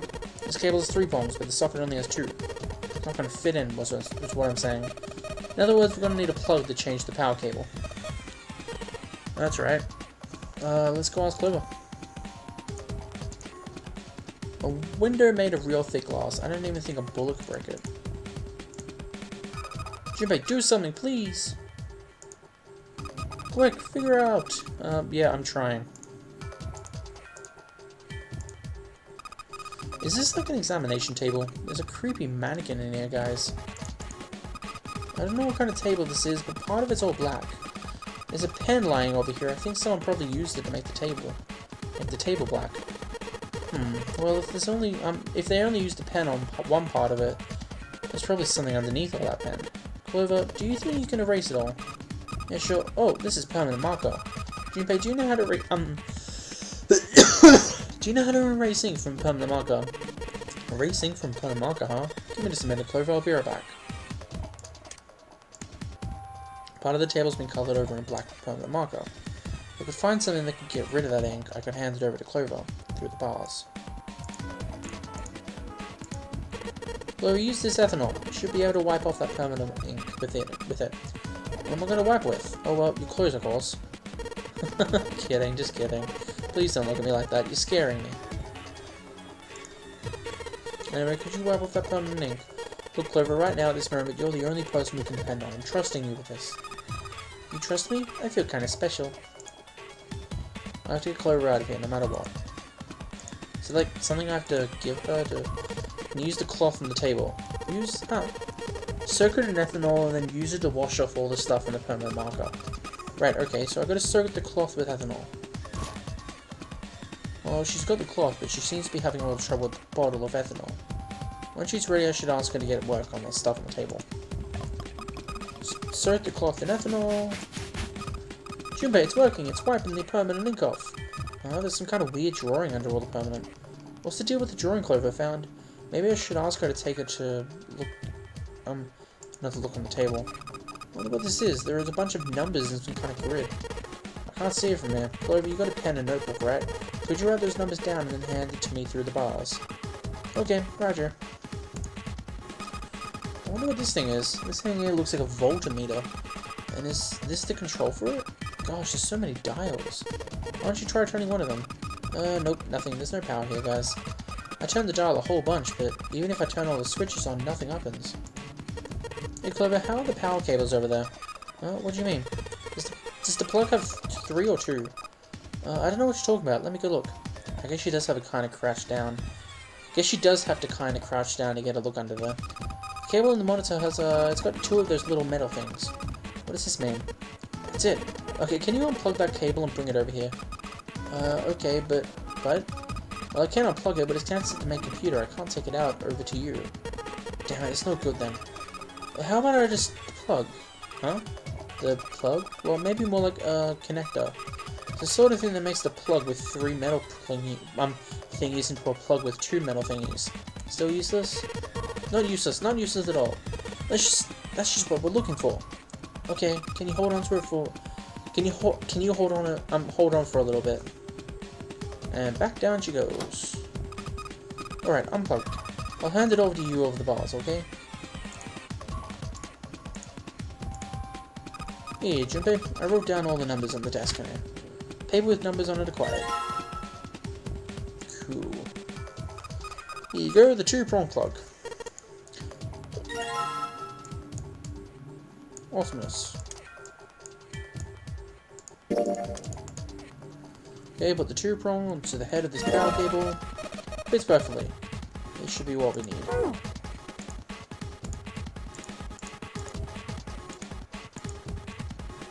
Got the 2-prong cable in my hand. Under the desk I go, and let's just plug this thing into the monitor. Alright, that'll do it. Alright, let's turn the power on. I don't think anything's going to happen. Why not? Well, it's not connected to the main computer. You never know until you try. Pretty optimistic. Oh, it's turned on. Junpei pushed the power and the button in front of the monitor. With a soft hum, it turned on. Streams of letters that made no sense to Junpei began to scroll across the screen. He had hoped it would turn on, but he hadn't expected this. Huh? It's actually working. So it would seem. Isn't this kind of weird? What? Well, it's not connected to the main computer, right? It's just the keyboard and monitor. The only cable connected to this thing is a power cable. So why is it working? Maybe it's just a wireless display. Clearly this was a reasonable explanation to Lotus. A wireless display? Yes, it connects to your computer wirelessly. Hence the name. Have you been living in a cave, Junpei? He most certainly had not. Is that normal? Yes, at least where I worked. As they spoke, the lines of letters suddenly stopped and disappeared. The only thing left on the screen was the word pass, followed by a colon. It looks like we need to enter a password. Again, there might be a hint around here somewhere. Could you go take a look? Yeah, I'm on it. What are you going to do? I'll see if I can do something about this on my own. On your own? Yep, on my own. Lotus pulled over the nearest chair and dropped herself onto it, in front of the keyboard. For a second, she stared at the screen. She kneaded her hands, knuckles popping, and twisted her back left and right. Alright, let's kick some ass. Lotus smiled to herself and rubbed her hands together in anticipation. Then before Junpei had time to blink, she was typing at an incredible speed, the click-clack of the keys running together like machine gun fire. What? Junpei was for once at a loss of words. Didn't expect that, did you? Of course I didn't. Lotus grinned, pleased with herself. Well, at any rate, that was pretty amazing. Did you fall for me again? Whoa, whoa, whoa. What do you mean, again? I'm not into you. I know. Don't be so stubborn. I'm not being stubborn. I'm not shy. I'm not a boy. I'm a young, healthy 21-year-old man. I'm not going to fall for any old lady like you. Suddenly the guttural roar of a furious animal filled the room. Also, Junpei thought, for just a moment. Lotus's hand suddenly stopped and her shoulders stiffened. Old lady. Did you just say old lady? Oh crap, thought Junpei, I went too far. Well, it was a nice life while it lasted. I've had enough of you. Go somewhere else, you're bothering me. What? Go see if you can find a password hint or something. I'll try and open this from here. You're distracting me. Go, now. Lotus waved her hand in the universal gesture of dismissal. Junpei was clearly not wanted. Time to cut my losses, Junpei thought, and left as quietly and inoffensively as he could. Junpei wandered around the room for a while, looking for anything that might help find the password for the computer. Unfortunately,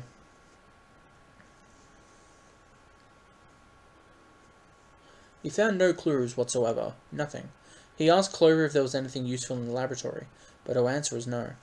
Damn, he thought, looks like we've hit a dead end this time. Just as he was about to tell Lotus that he searched it to return nothing. Alright, bullseye. Junpei, I did it. Excited cheering erupted from near the monitor. Whoa, freaky. Sorry about that. He hurried back to find Lotus looking rather smug. She gestured for him to look at the screen, and he did. The strange text from before was gone, and in its place was something entirely different. 9 squares arranged in a 3x3 square. What is that? I don't have any idea. It just showed up after I cracked the password. You think it's a puzzle? It certainly looks like one. As she spoke, Lotus stood up. Huh? Aren't you gonna, I don't know, do more computer stuff? I can't do any more. It won't let me do any more programming. See the keyboard? Nothing. So there's nothing more I can do. Well, I guess I'll leave this to you then, Junpei. Wait, let me take a break, alright? I did my part. He wasn't sure what to say to that. She certainly had done her part, in fact. Without Lotus, they probably would have run completely aground.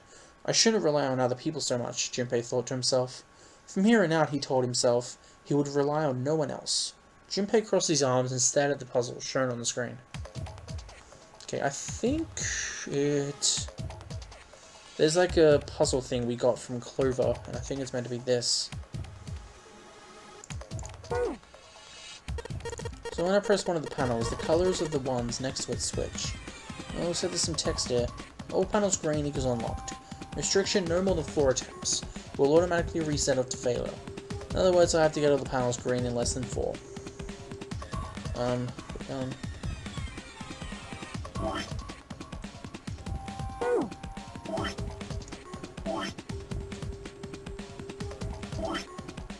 There it is. Clover's note. 1, 2, 3, 4. Got it.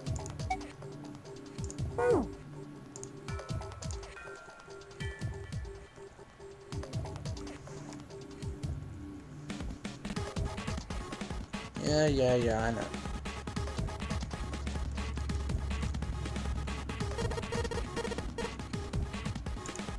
One, 2, 3, 4. Alright, I solved it. Did you hear a noise just now? Yeah, I did. It sounded like something unlocking. Where did it come from? Look, Junpei, the light on the lock is a green. And we must have unlocked it with the computer puzzle. There's more than one key in here. This one's smaller and looks like it's going to be some sort of machine. This one has the Earth symbol on it. Then the Earth symbol matches a keyhole in the door in the A deck.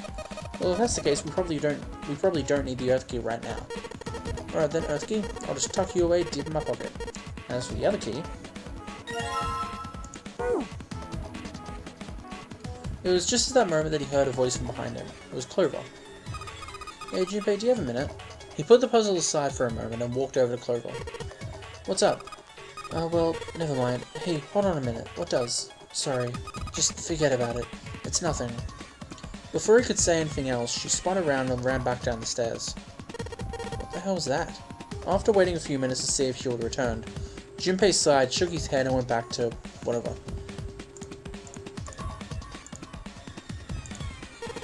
This key. The shape sure makes it seem like it goes to this machine.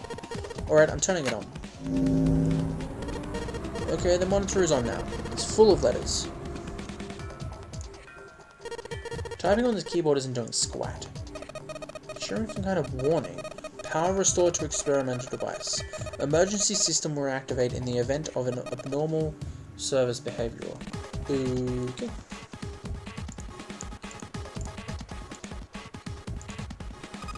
Junpei, the thing in here is on now. Yeah, that's because we activated the power over on the side. Could you, like, play with it a little? Okay, yeah, I'll turn this dial here. Turn. I don't think it's working. Nothing happened. Maybe she missed something. I should ask her to look around the room again. This is the monitor. There are a lot of cables under this table. I wonder what they washed here. There are these weird coloured stains all over the sink. The scribbles from the table already. Something's sticking out of the mannequin's head, like wires or something. What the hell are they doing there? Huh? Why is she so quiet now? They were doing experiments on humans. Probably. Oh man, now she looks sad. Maybe if you increase the voltage. Roger, will do. Okay, I'm going up all the way to max. Hey, wait, Clover. Oh shit.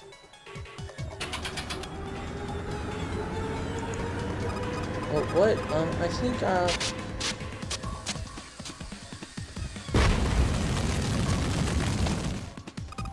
Oh my god! The mannequin's head! Oh man, that sounds like a fire alarm. God, what the hell? Fire detected, fire detected! The emergency system will be activated. Evacuate the room immediately. Control device for the electronic door lock. The green light is on. Junpei, look at the light. Yeah, it's green. The emergency system is activated and disabled the lock. Now we can save Clover.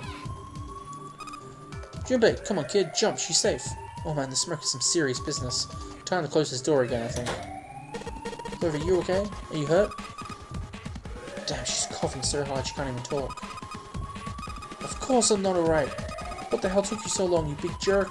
I was almost dead. Sorry, I was going as fast as I could. You two can do this later. Right now, we need to get the hell out of here. The fire's not going to stay in that room forever. You found it. Now the room's gonna burn down because you're a bunch of dickheads.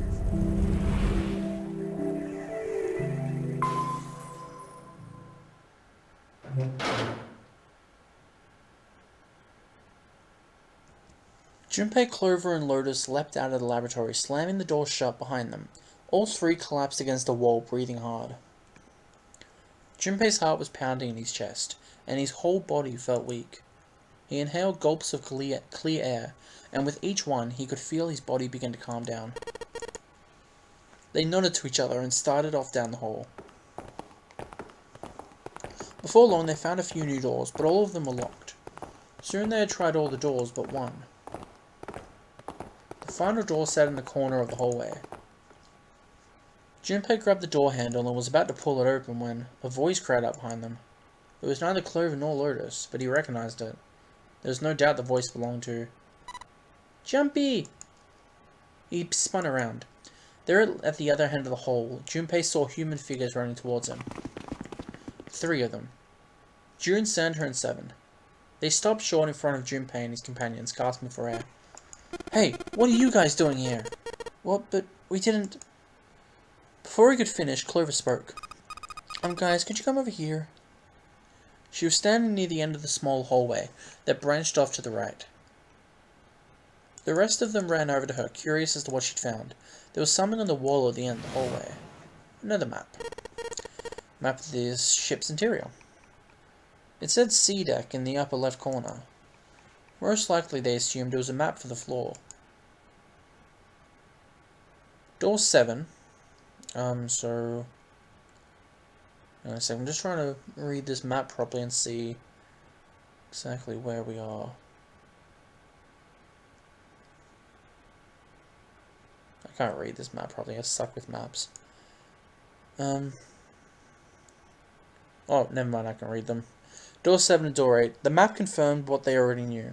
Both doors eventually led to the hallway where they had found themselves. In fact...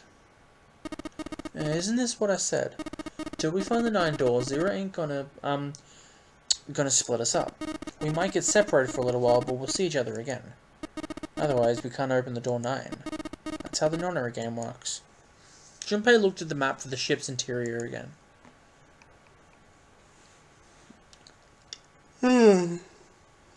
As he looked more closely, his surprise and excitement gave way to his wariness. One by one, the others saw what he'd seen. As one, they all moved back towards the door Junpei had only a moment ago been ready to open. He pulled the map of the ship's interior off of the wall and put it into his pocket. The 6 of them stood in front of the door. Santa stepped forward. He took hold of the door and spoke, without looking back at the other 5. I'm gonna open it. They nodded their silent assent. With a deep breath, Santa threw open the door.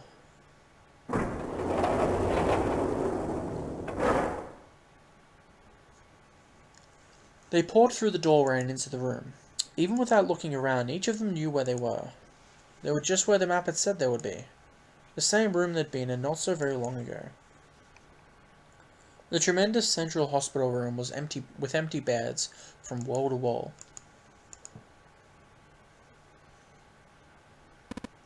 I see.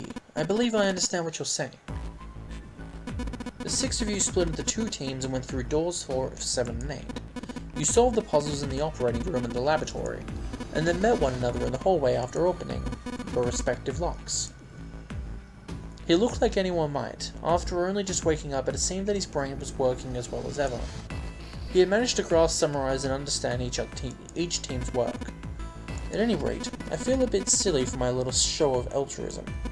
I'm sure you'll be back for me. I did hope you would come back, but I confess I didn't think you'd be back so soon. Ace shook his head with a rueful smile. Well, we saw each other again and we ain't dead, so I say that's good enough. 7 smiled. Anyway, I say we got this creepy old place. Get out of this creepy old place. We found the key we need. The key? Ain't that what I just said? I'm talking about the Jupiter key. We found it in the operating room. Here. 7 tossed something small and metallic towards Junpei. He caught it and found the object was a key. On it, someone had engraved a symbol very similar to a 4. Actually, it looks like a 21 to me. He looked over at June, who nodded back. Actually, it does look like a 4. Just bent. It had to be the Jupiter key. I'm gonna let you hold on to that, alright? Yeah, got it. Junpei tucked the new key into his pocket. As a group, they now had 3 keys that had not been used. The Earth key, which had been found in the laboratory. The Saturn key card, which had been found in the kitchen. And the Jupiter key, which 7 had just handed to Junpei. Junpei tucked the new keys into his pocket. June spoke up. The Jupiter key is supposed to be for the door at the end of the long straight hallway, right? Yeah. If the maps are right, then it connects to the central staircase. Then next to the staircase... Wait. They were the first words anyone heard out of Clover for quite some time. Her face suggested they weren't going to be very happy words. What about door 3? Look, you saw the map, right? It's the same as 7 and 8. It'll just lead us back into the hospital room. There's no point in saying what's on the other side of the door. There is a point. At least there is for me.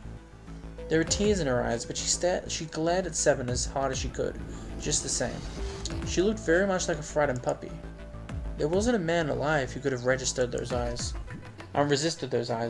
7 looked everywhere in the room except at Clover, and muttered and coughed apologies under his breath. Yeah, you're right, I'm sorry. Snake might be on the other side of the door 3. Clover nodded once. The next person to speak was Ace. Very well, I'll be coming with you then. I've had a nice long rest. I think it's time I was up and about again. So 7, you'll help me, won't you? Huh? Me? Junpei did the calculations quickly in his head. 4 plus 1 plus 7 equals 12, 1 plus 2 equals 3. It looked like 7 was doing them too.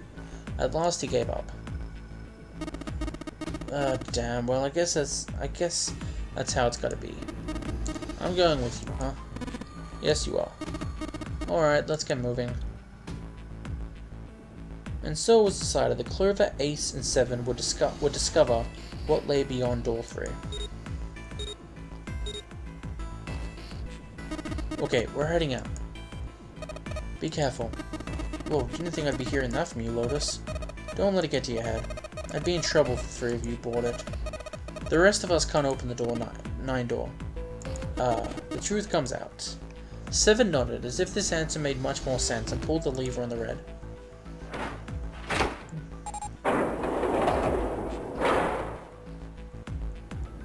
Okay, let's go. The door opened and Ace, Clover, and 7 jumped through it. 6, 7, 8, 9... After exactly 9 seconds, the door closed noisily. Alright, we should get moving too. Huh? Get moving? Where are we going? Everyone except Lotus seemed rather confused. Well, it would be a waste of time to just sit around, wouldn't it? Let me explain.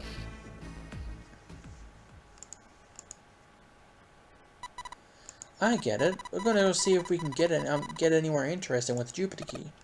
Yes. If we're lucky, we might find Snake. They're at the end of the hallway, lined by individual hospital rooms. The Jupiter symbol was engraved on the keyhole. Alright, Junpei, open it if you please. Yeah, on it. Junpei pulled the Jupiter key out of his pocket and slid into the keyhole. He twisted.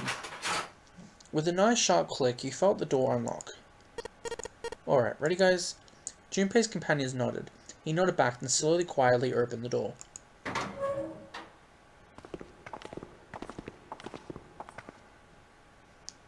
Inside was exactly what he expected to see from the map of the ship's interior. They were in a tremendous hall, almost like a ballroom, with a massive central staircase. Great, back to the beginning. You sure this is a good idea? What do you mean? Well, we already searched every inch of the room, didn't we? I'm asking you if there's any reason we came back here. Of course there's a reason. Man, sometimes I can't tell if you're smart or just lucky. Huh? This. Junpei pulled 2 things out of his pocket. The Saturn keycard. And the Earth keycard. A key. Santa cocked his head to one side, like an inquisitive bird, and looked at them. After several long moments during which it became apparent that Santa had no idea what the cards meant, June took pity on him. Don't you remember, Santa? On C deck, where we are now, there was a big elevator behind the stairs, remember? And next to the elevator there was a card reader with the Saturn symbol. And on A deck, on the door to the left, there was a keyhole with the Earth symbol. I think. So the 2 keys that Jumpy has should let us use the elevator and the door and on A deck, huh? Yes, that's right. June smiled, pleased with herself. So did Santa. Alright, I got it. Let's get started then. What do you say we split into 2 teams? Lotus and I will search the Earth one, you 2 can search the Saturn, alright? Sounds good. Junpei handed the Earth key to Santa. They decided their initial search should be brief, only 10 minutes. They'd meet back near the staircase once they were done. Junpei and June headed for the elevators. Sure enough, there was a card reader bolted to the wall next to the left elevator. He lined up the Saturn keycard and swiped it through the reader. A light in the upper left corner blinked to life. Great. Looks like it's working now. Alright, now how do I call the elevator? There was a single button to the right of the elevator. On the bottom was the upside down triangle, the universal symbol for down. There didn't appear to be an up button. Junpei pushed it. He didn't have much of the choice.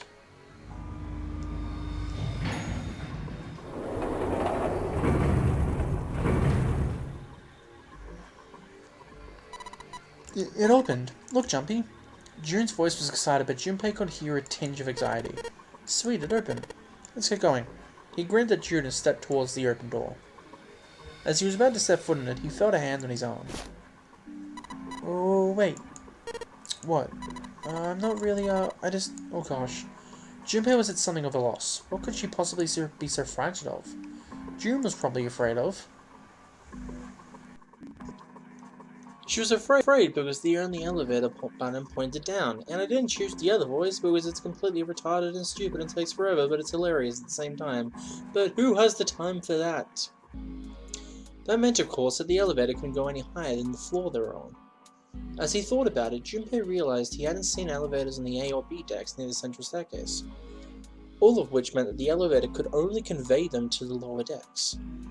And the floor below the one they were on, D deck, should be completely submerged. That meant... Hey, wait a minute. This elevator came up from somewhere under us, right? Well, yeah, I guess it did. It didn't open right away after you pressed the button. There was a motor noise like it was moving and then it opened. Yeah, exactly. So take a look inside. Junpei jerked his head towards the interior of the elevator. It's not wet at all, see? The walls and even the floor are totally dry. Oh, you're right, they are. She looked around the elevator, slightly embarrassed. Well, let's test it. Test it? Yeah, watch this. Junpei put one foot in the elevator and bent around the corner of the door until he could see the floor buttons. Sorry, just having a drink.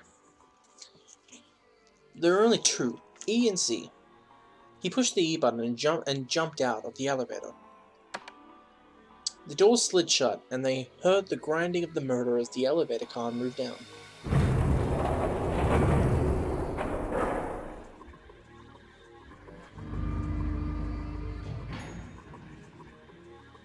A few moments later, they heard the noise of the elevator door grinding open several floors below. Junpei nodded to June and pressed the elevator button again. A few moments later, the elevator returned.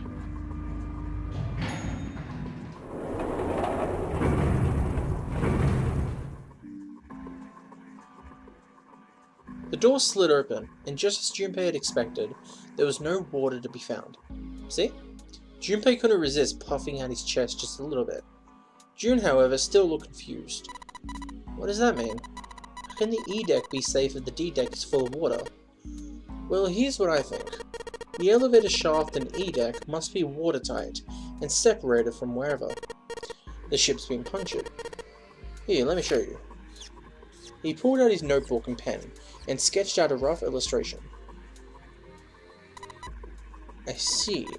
So this is why the ship hasn't sunk. The shape of the inside keeps it all from filling with water. Yeah, I think that's what's going on.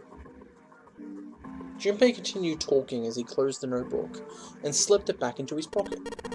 So I'm going to go down and check it out. You stay here, alright? But come on, just do it, alright? He gave June's shoulder a reassuring squeeze and hopped onto the elevator. He pushed the E button and the door began to close. June looked worried, her eyes darting back and forth as if she was trying to make a decision when suddenly... I'm coming with you! Huh? At the last possible moment, June dashed forward, turning sideways, just in time to slip through the gap between the closing doors. Junpei jammed his finger against the open button, but it was too late. The door had shut, he and June were in the elevator, and it was heading down to E-Deck.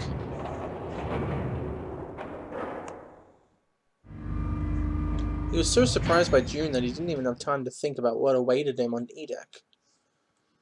The elevator stopped and the doors slid open. They stepped off onto the floor outside the elevator. Nothing seemed especially unusual. No fish going about their fishy business, or jellyfish floating lazily through the water. There was, however, a blowfish, or at least something that looked very much like one. June's cheeks were puffed out, and her mouth a tiny, intense frown. Oh, knock it off. It's just like I thought, this part hasn't flooded. Come on, just look around, there's no water here. June looked around nervously. Exhaled.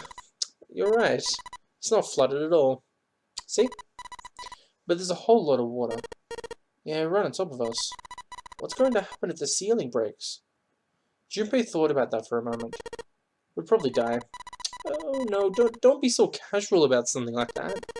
At any rate, we should probably go back as soon as we can, once we're done looking around here. Lotus and Santa might already be back. Junpei glanced around the room they found themselves in. The first thing he noticed was a set of thick iron bars. They ran the length of the room, separating the left elevator from the right one. Well, we can't go over there. Right. Then perhaps... In the corner of the room that housed the elevators, Junpei found an opening. He walked up to it and stuck his head around the corner. 6. A long straight hallway stretched out in front of him. That door at the end of the hallway, there's something written on it. Yeah, let's go have a look. Junpei and June set off down the hallway at a brass clip, somewhere between a run and a jog. Before long, they found themselves in front of the door, and on it was a number written in bright red paint. 6. I knew it. This is a numbered door. And indeed, there was a red bolted to the wall, right next to the door. Of course, with only 2 people, there wasn't much they could do with it. Alright, let's head back. Yes. Junpei and June turned and headed back to the C-Deck. On their way back, Junpei noticed the map on the wall. As it turned out, it was a burnt map of the ship's interior for E-Deck.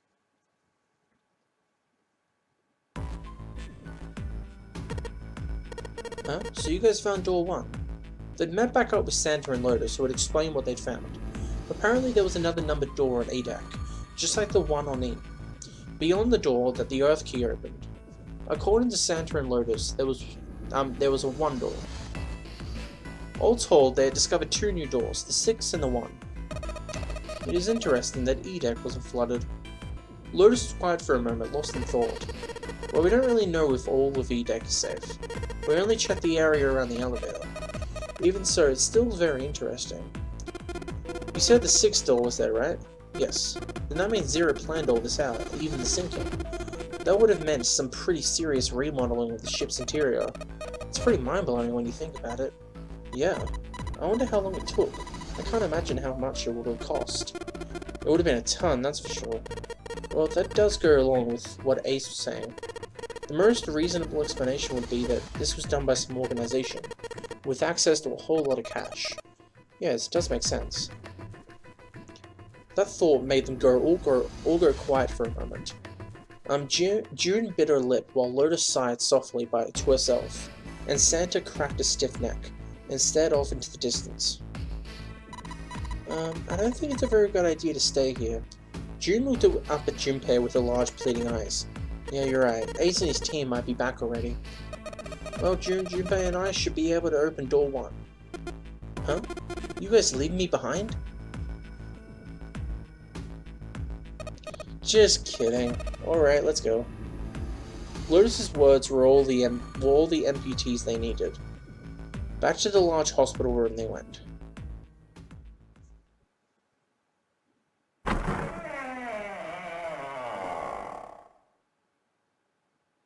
The moment they stepped inside, a tremendous voice echoed, "Hey, hey, hey! Where the hell did you guys go? Where the hell did you guys go?" It was Seven. Ace was right behind him, and Clover was behind Ace, although she seemed to be hanging back. It looked as though there was something strange about them. Seven had the look of a man who'd seen a ghost. Ace was just as pale, and Clover looked as though she was only moments from passing out entirely. For a long moment they simply stood there, looking at one another. Junpei looked around nervously, waiting for someone else to speak.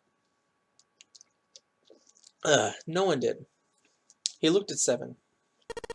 "What happened? What the hell kind of question is that?" Seven was trying very hard to be angry, but something had shaken him hard. His shoulders were trembling and his voice was strained. Snake is... Seven couldn't finish. He just looked away, his face twisted by. Junpei wasn't sure what. Instead, Ace spoke. He took a deep breath, closed his eyes, and spoke. "Snake is dead. He died just as the ninth man did." It was as if all the air had suddenly been sucked out of the room. Junpei felt his heartbeat quicken, and he realized he was having trouble breathing. He could feel cold sweat beading on his forehead and neck. June, Santa, and Lotus looked the way he felt. All three were frozen in place, their faces white. "Oh my god, that's not true, is it?" "We should make sure." Yeah, right, we should." They nodded to one another and headed for room number 3. "Wait, not that way." They stopped short and turned to look at Seven. He was pointing at the door with no number. "I stuck a screwdriver in there to keep the door from closing all the way. It's not locked, so you can go in that way." Where is he?" "The shower room on the left side of the hallway. I put a broom in there too to keep the door open. We can get in without going through all the numbered door, right?" "Yeah, that's right." The new destination cleared, Junpei and his companions headed for the door with no number. Once in the hallway, it was easy to spot the metal door on the left wall. It hadn't been open when they'd been through before. But now, just as Seven had said, there was a broom stuck between the door and the frame keeping it open. I actually think this is basically the same thing as last time, that instead of us finding the body, they found it, and then they start talking about who Zero is and everything. So, I'll skip to a bit we haven't seen. So, by the way, I'm not skipping bits out on purpose, you won't miss anything, I promise. It was in the last episode, Snake's death, and how it was made, and if Zero's on the ship, etc. We all remember that. So, we're back. And we're back. Yeah, it was basically just random stuff. I was able to skip it, but it was after you actually see a bit and then finish the ending, you can press the right button and it just skips it all. So, yeah, it allowed me to skip all that, so it was the same stuff. We're back here now. It sat, bolted to the wall near the stairs that led to the casino and the kitchen between the two elevators. The Mercury keycard reader. Junpei stood in front of it with the Mercury keycard. Seven had given him the card. "I found it when we were checking out the shower room." At least that's what he said. Junpei slid the card through the reader. The light on the reader turned green and made a tiny electronic noise. Now they were ready. Junpei and June had been chosen as the investigators, the reasoning being that they had been on the E-deck before and no one else had. As before, Junpei sent the elevator ahead to make sure the floor they were heading to wasn't flooded. As before, the elevator returned as dry as when they had left. Once they had been checked for water, Junpei and June stepped into the elevator. We're going to find the number 2 door. The evil door. There were only 2 floor buttons they could push. The C and bottom buttons. The rest were destroyed or did nothing when pushed. Junpei hit the bottom button. The door closed. Slowly they began to move downwards. Sometime later, Junpei and June stepped off the elevator onto the bottom deck. They stepped off and saw that the hallway to the right ended somewhere between 20 and 25 feet from them. The hallway in front of them was a dead end, not a regular dead end. This is the number door. This is the 8th one we found. There were 2 numbered doors on B deck, near the central staircase. There were doors 4 and 5. There were 3 more numbered doors in the large hospital room, doors 3, 7, and 8. Junpei and June found number door, They'd found another door on E deck, and Lotus and Santa had found the 7th on A deck. And there was 6. There was a 6 on the door on E deck, and a 1 on the door on A deck. 4, 5, 3, 7, 8, 6, 1. Now there, door 2. There was only one thing it meant. Do you think the next door will be fine? Yeah, I think so. The next one's going to be the door 9. Despite himself, Junpei felt excited. There was something about the excitement that frightened him as well. He did his best to put it from his mind, and headed back to C deck with June.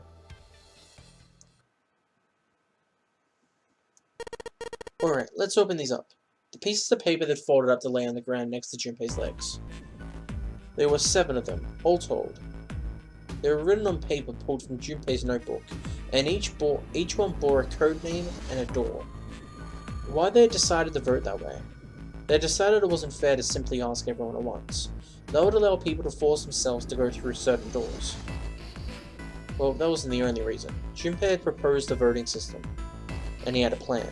It wasn't a plan he wanted anyone catching wind of, however, so he did his best to act calm as he began to open and read the pieces of paper.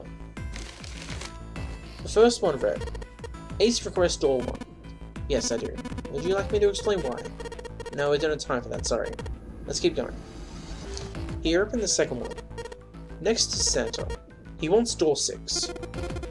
Yeah, that's what I wrote. Junpei continued with 3rd, 4th, and 5th pieces of paper. Clover wants 1, Lotus wants 2, 7 wants 2. Huh? Well, wait. There's no way I'm going anywhere with that elephant man.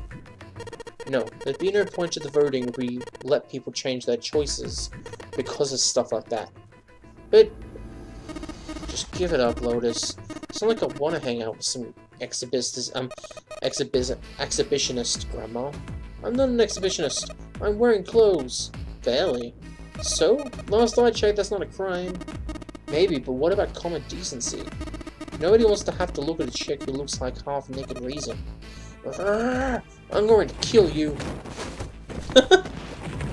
Lotus's hair flared out like the mane of an angry lion, and she roared with a voice that shook the rolls. With some difficulty, Ace managed to restrain her. Junpei, read the rest. Right. Junpei tore his eyes away and looked down at the 6th piece of paper. He opened it. June wants door 6. Yes, I don't really have a reason. I just felt like it. All the papers save Junpei's had been read. He did some quick calculations in his head. People who requested door 1, Ace plus Clover. This was the door on A deck near the central staircase. People who requested door 2, 7 and Lotus. This was the door on the bottom deck, and could be reached by taking the elevator to the bottom of the ship. People who requested door 6, Santa plus June. This was the door on E deck, could be reached by taking the elevator near the central staircase. It took him less than a second to run the numbers. He opened the 7th piece of paper and spoke. Okay, the last one is mine. I want to go through... So then, we will be going through door 6. I want to go through door 6. Junpei flipped open the piece of paper. It read Junpei door 6. Of course it did. He'd written it after all. That's a problem. June spoke barely above a whisper, but they all knew what she said. None of these teams will be able to go through the doors they want. Clover and I chose door 1. Lotus and I chose door 2. That's not enough people to open a numbered door. The digital routes don't match up either. We've got similar problems. June, Junpei and I won't be able to go through door 6, but our digital route is 5. If we're going to open the door, we need a 1. Damn, what are we going to do now? What are we going to do? Junpei crossed his arms and did his best to put his thoughts in order. The others followed suit, but with little results. Eventually, Clover broke the silence. Why don't 7 and Lotus go through door 1 with me? Her face was cold and flat, as was her voice, but her logic was sound. 7 and Lotus looked at each other. 7 plus 8 plus 4 equals 19. 1 plus 9 equals 10. 1 plus 0 equals 1. First problem resolved, Ace spoke up. What about me? Isn't that obvious? Wasn't one of the teammates just complaining they didn't have a 1? You mean I should join Santa's team? Clover nodded, her face still cold and emotionless. Her attitude and posture could not have been more different than the energetic girl of only a few hours ago. No one seemed ready to contradict her. Her response was understandable, given the horrible situation in which she had found herself. herself, but even so, I understand. I'll go through door 6 then. If we do as Clover has suggested, we can all pass through a numbered door. No one will be left behind. This seems to be the most reasonable solution. 7 Lotus, what do you guys think? I have no problem with it. Me either. Alright then, we're good to go. At last, Junpei and the other 6 had managed to separate themselves into 2 teams. Clover, 7, and Lotus headed to A deck, where door 1 was, near the main staircase. Junpei, June, Ace, and Santa, however, took the elevator to E deck.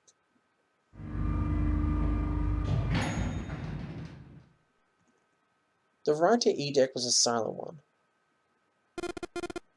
Alright, let's go. Santa's words jolted them to action, and they stepped out of the elevator into a long straight hallway. Before long, they arrived in front of the door 6. One by one, they put their palms over the red. With a soft electronic noise that authenticated each of them.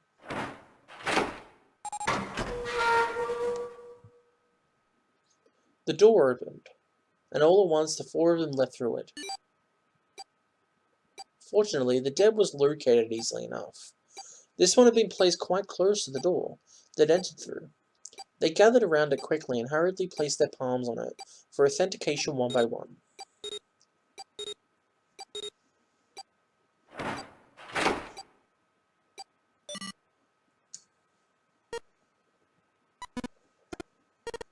It stopped. They say that a lot. The countdown had ceased, but Junpei's heart was still pounding on his chest, like a frantic, thunderous drum.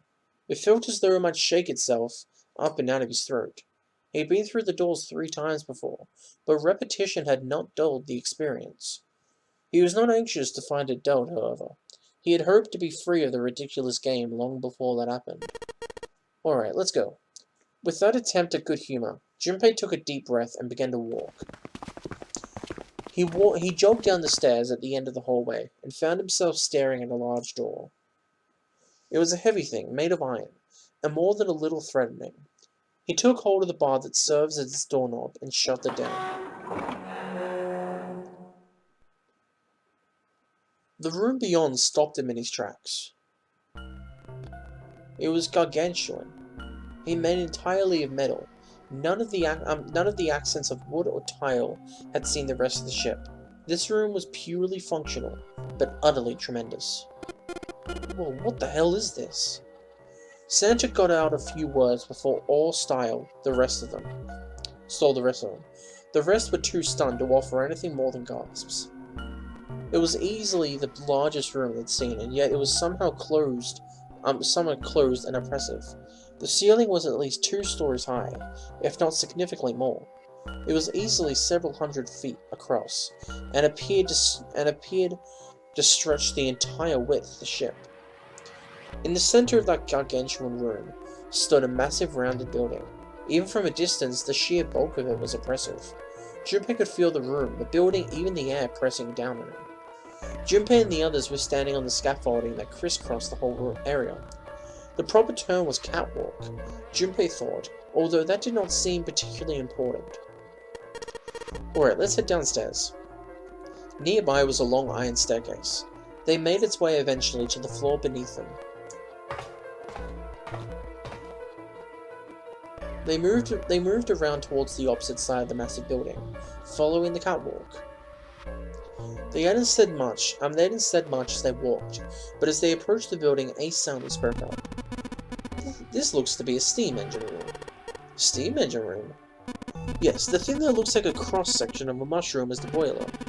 Do you see the 3 round doors near the bottom? Coal is put into those and burnt, which heats the water, producing steam. The same thing that drives a steam engine. This one is simply somewhat larger.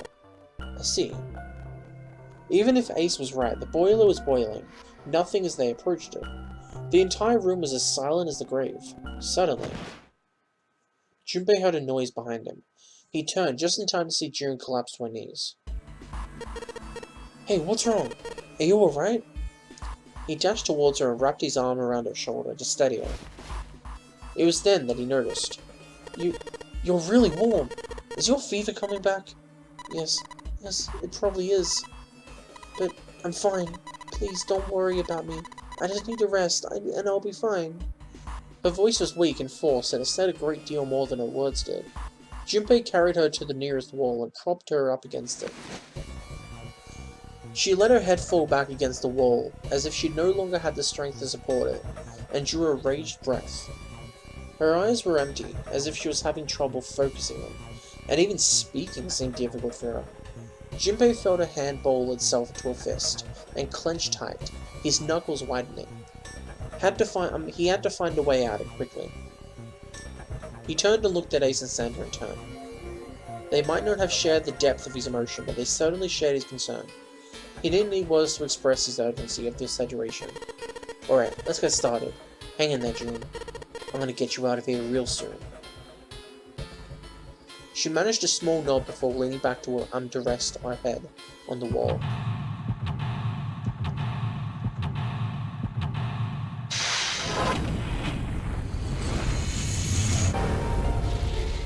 Here we go.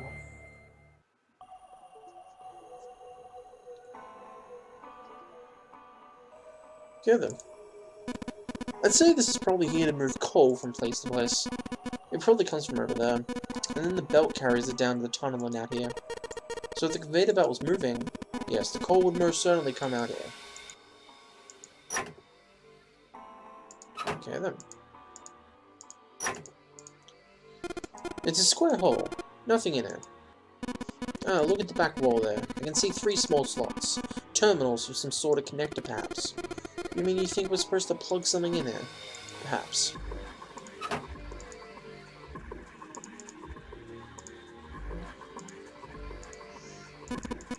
A golden gear. It doesn't look like it's always golden like this.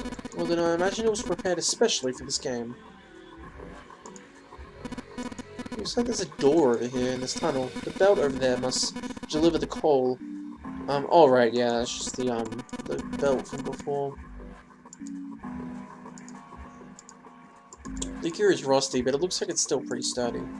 Huge bronze gear. This has to be important. Whoops. It's a silver gear. Do you think it's made of pure silver? No way, silver's way too soft to use. It's gotta be steel or iron. Gear that's been coated with silver. Shouldn't have called it a silver gear. Shouldn't have gotten your hopes up. Were you thinking you'd hold this thing back? No, but I think 7 could probably carry it, don't you? There are a number of these little windows along the inside of this thing. I think you're supposed to put coal in these. They're welded shut. I don't think we can get these open. I believe these openings is for fuel the furnace. If we were to put some coal in here and ignite it, then the steam engine might start working. It's certainly possible. Okay then.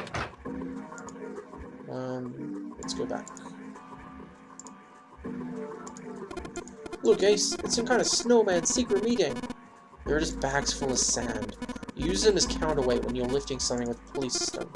Man, you're too serious. Well, there's a pair of wooden boxes here. There's nothing in them. There's a bunch of wooden boxes over here by the wall.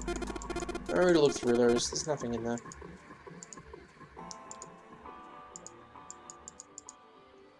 The slider is down. I guess Ace feels like giving it a try. Nothing. I won't move at all. 3 sliders on the left are down, but this one is up. There are a number of lines engraved on these. I suspect we are meant to do something rather specific with them. Junpei, why don't you move that slider up and down? Well, there's no harm in trying, I suppose. Nothing. Nothing happened. Maybe it needs to be prepared somehow. You're saying if we did something somewhere else, it'd respond somehow. Yes, I suppose that's one way of putting it.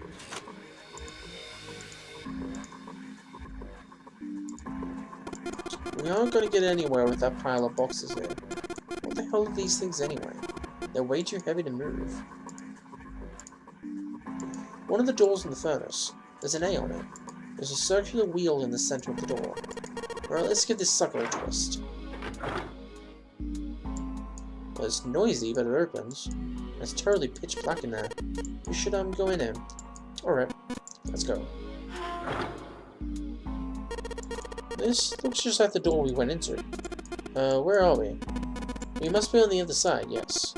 Which should put us directly above the conveyor belt. At any rate, we should keep going. There's a great deal we've yet to investigate. Whoops. Ah, fudge. Well, anyway, it looks like that pipe. It looks like the bottom connects to the conveyor belt housing. Then the coal must come out of this pipe onto the conveyor belt. In other words, there must be a great deal of coal in that pipe. There are a number of boxes on the catwalk. I don't think we can go over there. There are a whole bunch of boxes in my way. Can't get through.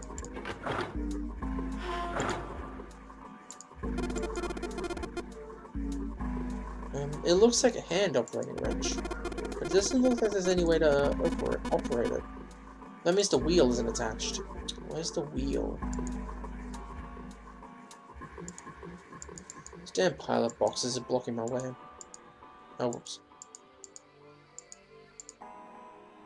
Is the wheel meant to be like over here or something? The hand operates winch. I don't see a wheel operated there. It's a wooden box hanging beneath the catwalk. One of the great metal ribs of the ship. I think June's resting right underneath it. What to be exact, she's really kind of to the left, not straight below it. This is not really important detail right now. Anyway, we should be directly above the corner of the conveyor belt.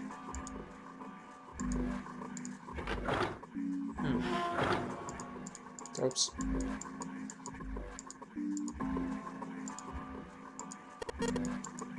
The catwalk.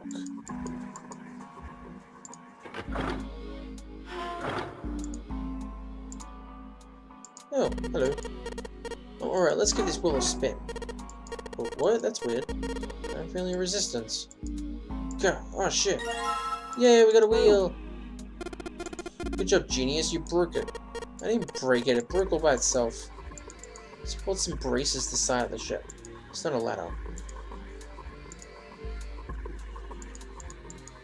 Huge furnace for a big boiler.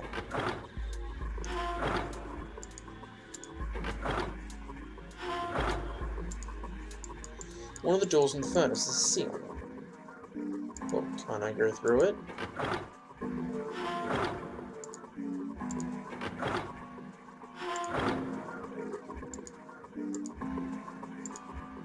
The hand operates wrench. There's no wheel to turn. Oh yeah, I got the wheel I pulled off the other wrench.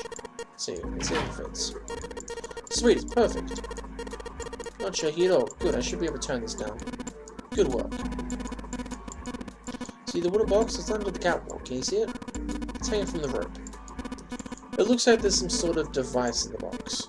I'm not sure what it is. At any rate, we might as well turn that wheel now. I'm counting on you. Alright, I'll turn the wheel. What's this? What happened? This wheel only turns to the left. It only turns to the left? That means we can't reel up the rope. Yeah, we can only let the rope down. Interesting. I don't think that will be a problem. We'll simply need to go downstairs after letting the wooden box fall. I'll be counting on you, Junpei. Sure thing, no sweat.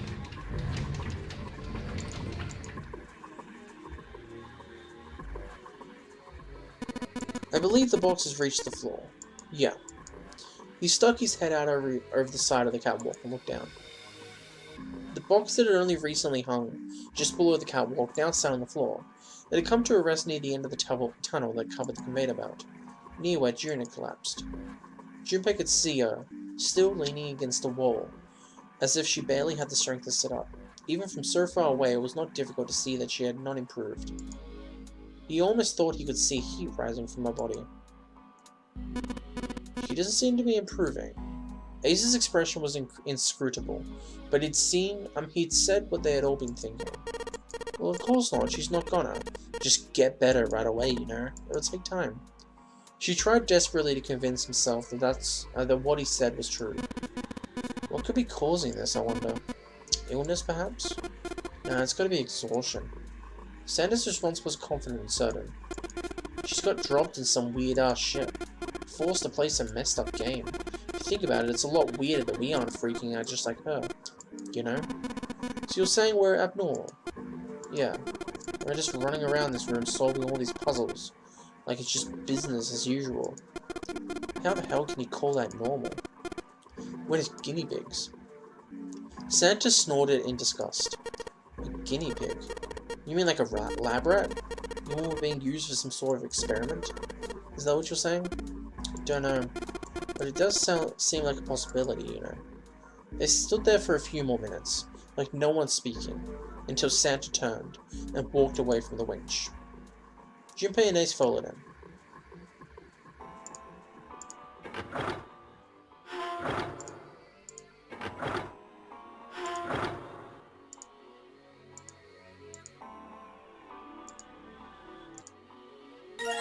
Woo! Maybe this hole is where the control panel goes. There's only one way to find out. In you go. Dude, you did it. Everything looks alright. Okay, but what do we do now? Why don't you press the button next to it? The orange one? Yes. Alright, I'll do it. Pushing. Sweet. All sorts of lights are lighting up. Oh, yes, I think I just heard something. Oh? What's that? What happened? Junpei, look, the conveyor belt's moving. Conveyor belt? Well, I guess it's done moving now. There's still a bunch of coal in the belt. Looks like a bunch of it got dumped off the end of the belt into the wooden box, where we found the control panel. Coal, huh?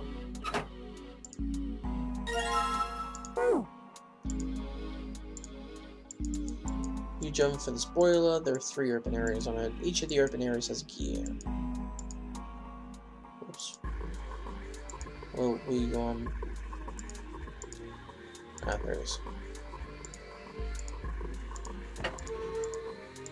There's a hole in that'll let us put the coal into the furnace. Maybe we can get some coal in there instead of a fire. Okay, let's do it. Alright, that's the last of it. No coal left in the wooden box. And nothing. Great. Well, I guess you should have expected that. Why would just throwing coal into a cold furnace do anything? Oh well, a man can dream. Junpei, explain to me again. You're planning to stroke the furnace with coal, which will heat the water stored up in there and make steam, which will then drive something else. Am I correct? In other words, you want to generate enough pressure with steam to power the turbine, and drive the steam engine. Yeah, I guess that's the gist of it. Well in that case, this isn't enough coal. This furnace is enormous, so we're gonna need a whole hell of a lot more coal than this. Very well then, if the 3 of us work together, then we should manage to fill it. Much faster. I want to help too. Man, I totally didn't see her walk up. Are you feeling up to that? Yes.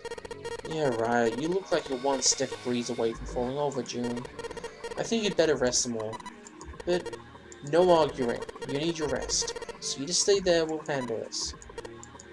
Okay, I understand. Alright, time for some manly work. Let's get this coal into these furnaces.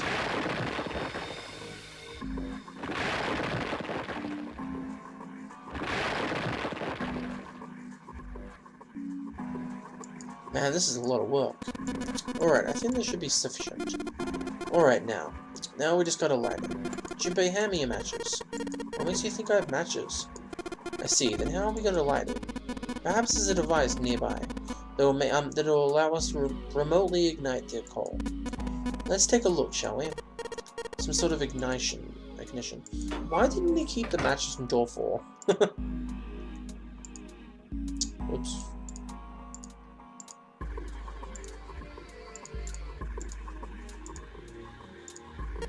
Is this? I think it might be. It probably is. I think this is how we must ignite the furnace. That means that if we move that thing down... Alright, let's do it. Here we go. Hey, Junpei, Ace, look at this. There's a big gear turning under the boil here.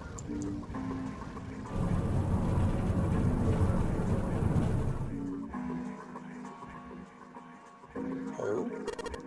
The gears. They're spinning. What the hell are you guys waiting for? Let's start looking.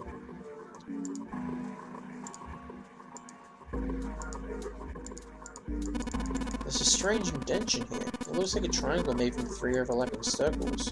It's a golden disc in the bottom left corner. I see.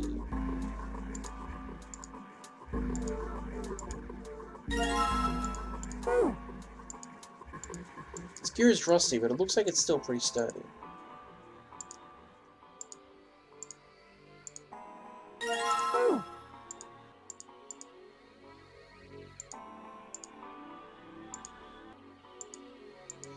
Looks like this is the thing that unlocks the door.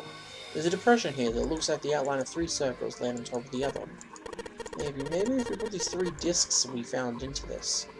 Well, there's only one way we'd find out. Let's stick them. Maybe you're, I don't know, putting them in the wrong places?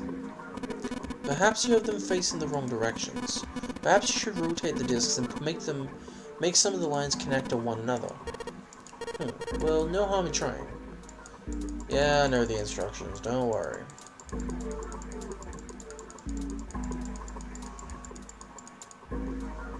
Okay then.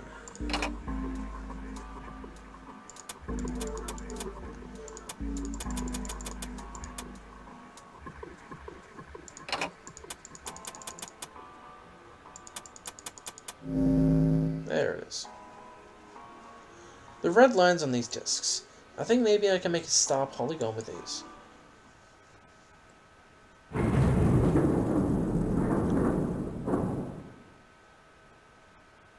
You found it!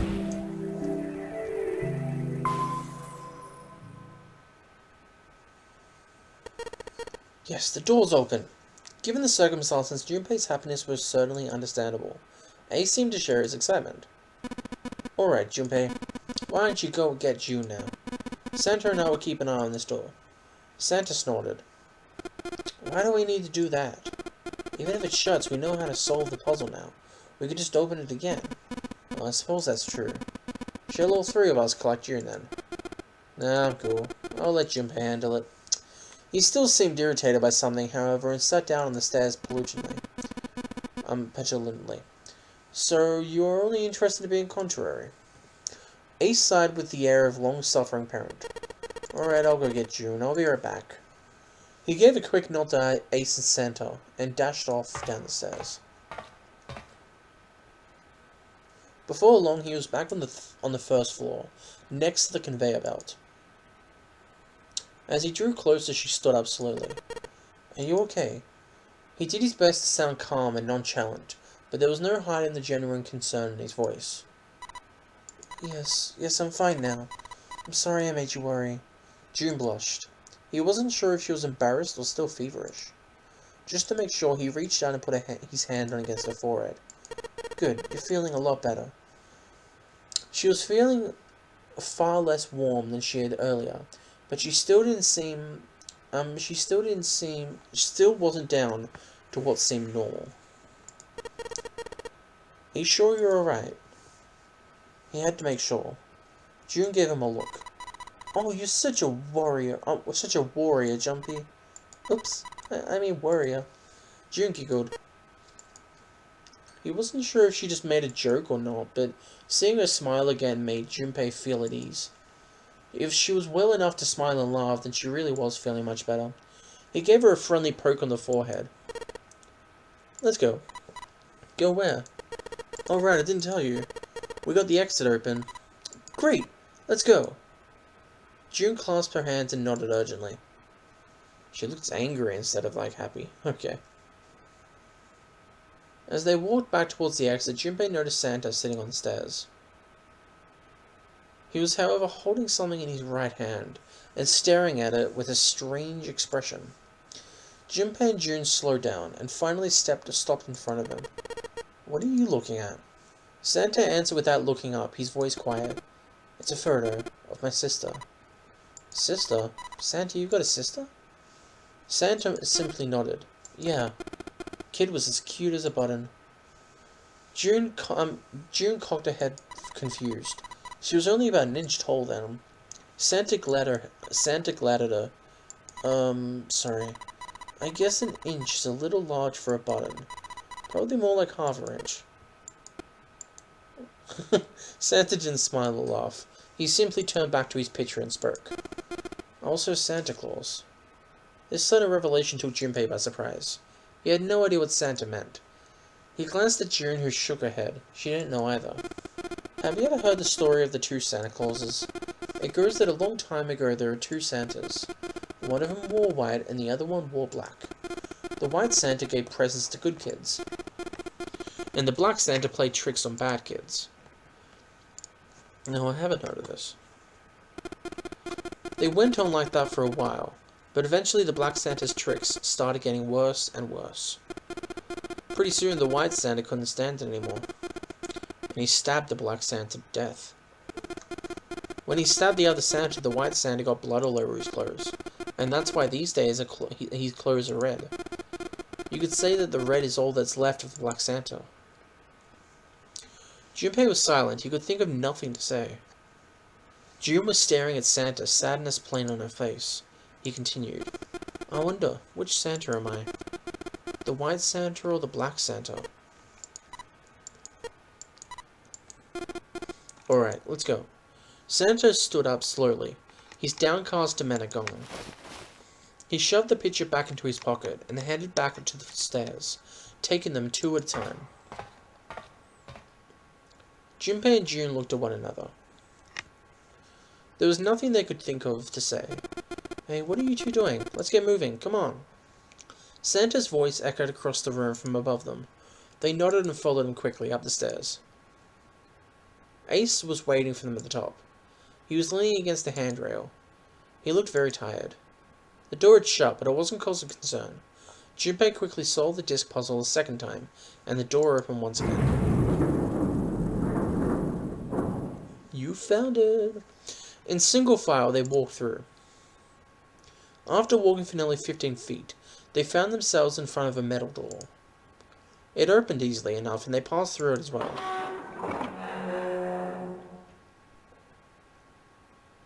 A new room stretched out before them.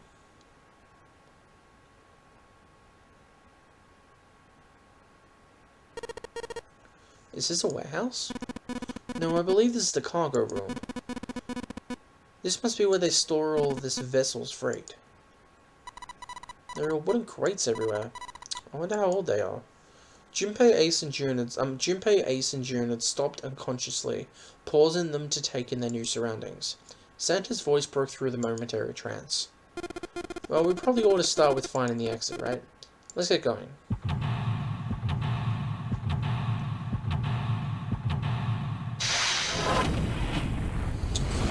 Seek a way out!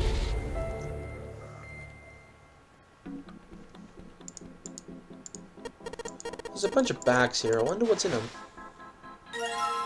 It's Santa! Guy with Santa's face printed on it. What's that? It's a card. It has a headshot on it. Headshot? Yeah, I'm not really sure what the purpose is. Hello. Guy with the ninth man's face printed on it.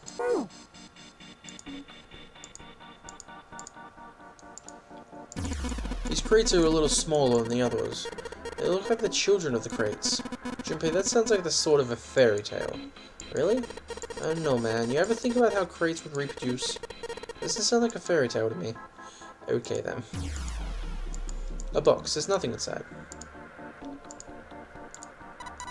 There are 3 crates here, stacked up like stairs. If we climbed up them, I think we'd get over the fence. Junpei, think you could go take a look at that? Sorry, but no thanks. Why? I've got a bad feeling about that. Pussy. Okay, fine. I'll go. Please be careful, Santa. Yeah, but just in case. Wait, what's he going to do with that screw? I don't see what throwing a screw at the fence is. Holy shit! Oh man. There's electricity running through that fence. Looks like it. Then we can't get to the other side. Well, we could jump over the crates, but we wouldn't be able to get back. Anyway.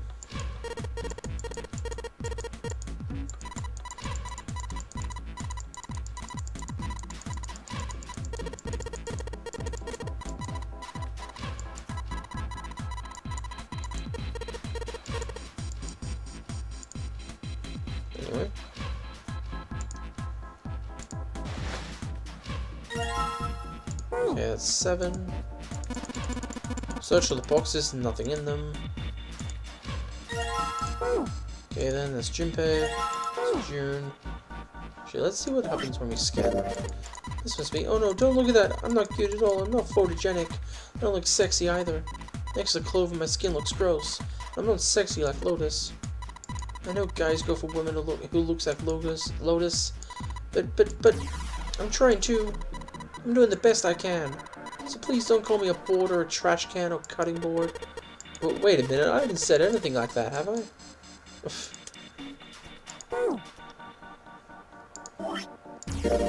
Oh, cool, man. You took this picture without my permission.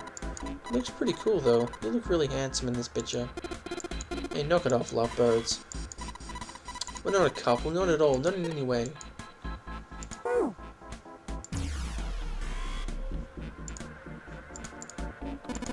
I don't know what's in these barrels. Judging by their weight, perhaps a liquid of some sort. It's snake. There's nothing in these crates. Clover. It's Ace. It's Ace's card. You look some kind of European lord. Oh, my headshot. You want to see it? It's actually a pretty good picture. I don't need to see it. In fact, we really ought to get back to our search.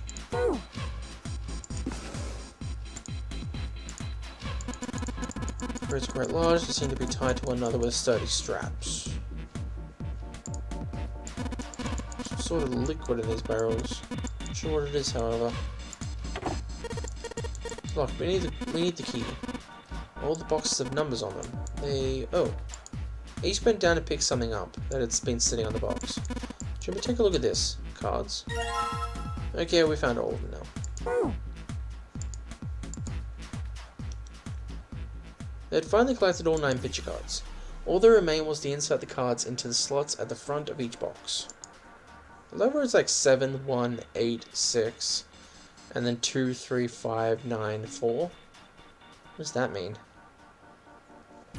7, 1, 8, 6. Does that mean it? No, I have no idea. They had finally collected all 9 picture cards. All that remained was to insert the cards into the slots at the front of each box. Junpei stared at the cards in his hands. Ace peered over his shoulder at them. You know which card goes in which box, yes? Junpei gave him a look. Yeah. Of course I do. It's really obvious. You just match our numbers to the numbers in the box. So for instance, the card with the picture of Ace on it goes into box 1. The card with the picture of Snake on it goes in box 2, and so on. Ah, I see. Junpei thought he might have imagined it, but he could have sworn Ace stiffened. I'll leave the rest to you. He quickly turned and walked away. Strange, Junpei thought. Oh well, whatever. Doing his best to clear his mind of his task, he turned back towards the boxes. It's time to solve the puzzle. 9 cards with pictures and 9 boxes. Junpei stared at them for a moment and then began. Ace's card, then Snake's, then Santa's, then Clover's, then Junpei's, then June's, then Seven's, then Lotus's, and finally the 9th man.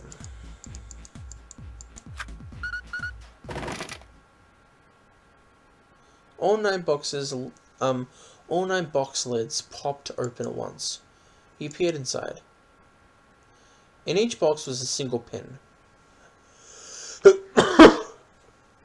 They looked a little like sewing pins, but much thicker. Junpei collected them all quickly and shoved them into his pocket. Well then.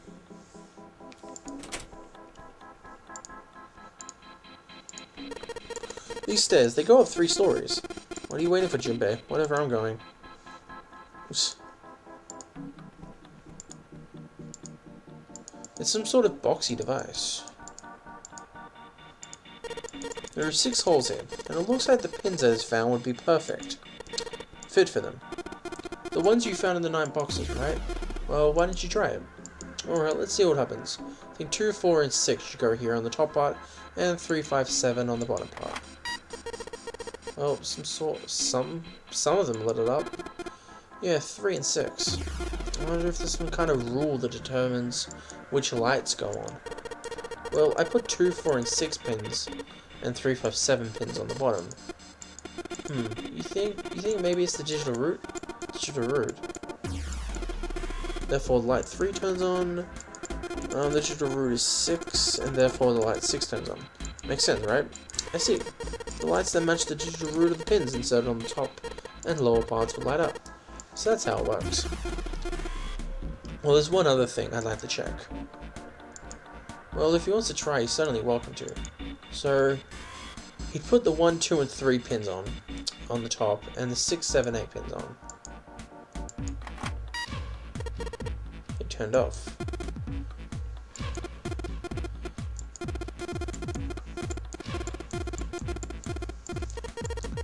I get it now. If the digital root for the pins you want insert is the same as the number on the lights that are lit. This is basically like a tutorial, but like they're explaining it. Yeah, it looks like that. Alright, now we know how it works. You want to give it a try? Wait, you mean you know what you're supposed to do with the lights? Oh no, but I figure we could try and see if we can turn them all on, you know? I figure something's got to happen if we can manage that. Turn on the lights, huh?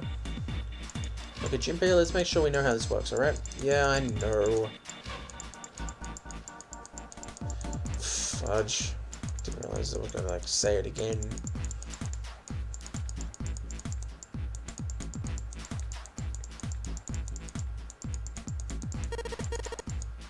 Cool, finally.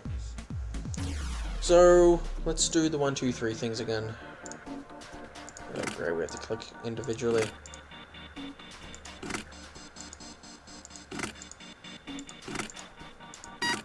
Cool, there's a room. Now, let's start with numerical order. Let's go with 1. Okay, so... let's go with 2, 3, 5. And what would be this?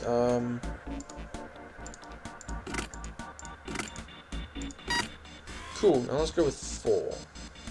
If we went with 4...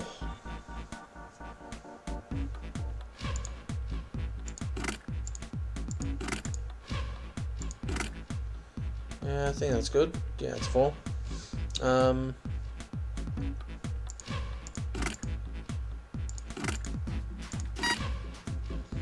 Then we need 7 and 8.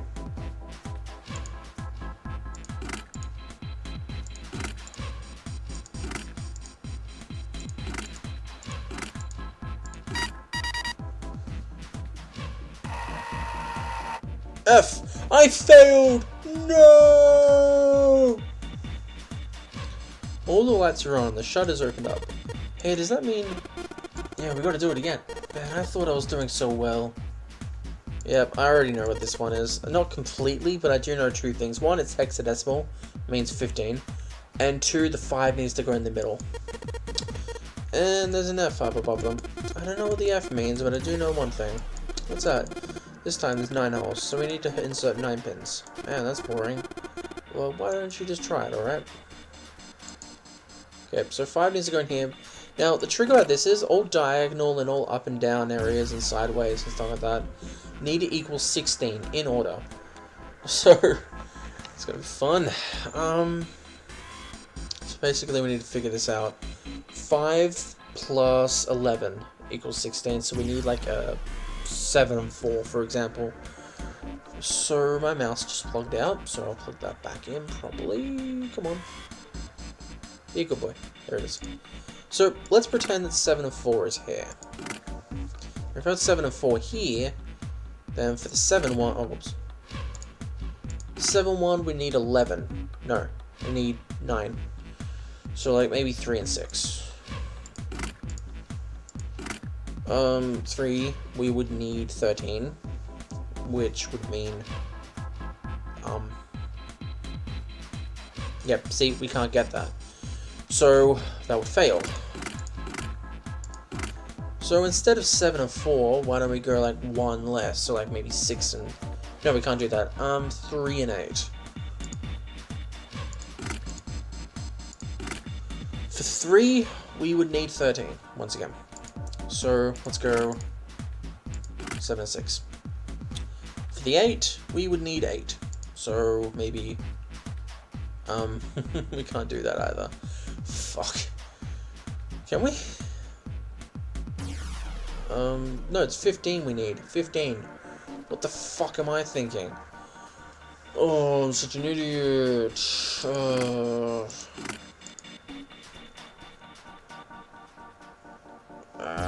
Okay, we need 12. We need 12 then.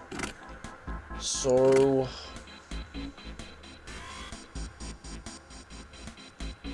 can't do that either.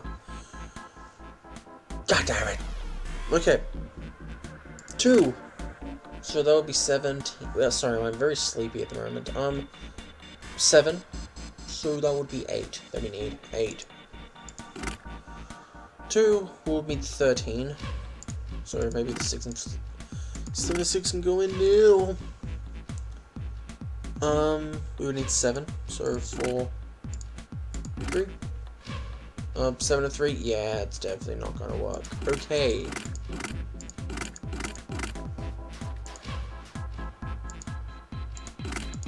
Final choice, 1 and 9. So we need 6. So have to be 2 or 4. 1, we would need 14. This would be 8, so we would need 7. And there it is. Phew!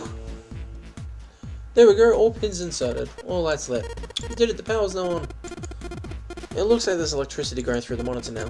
Alright, let's see if we can activate the device on top. A green button, a red button, and a lever. I wonder what these do. I think this might help. Well, what the hell? Where did you find this? What is that? Where did you find it?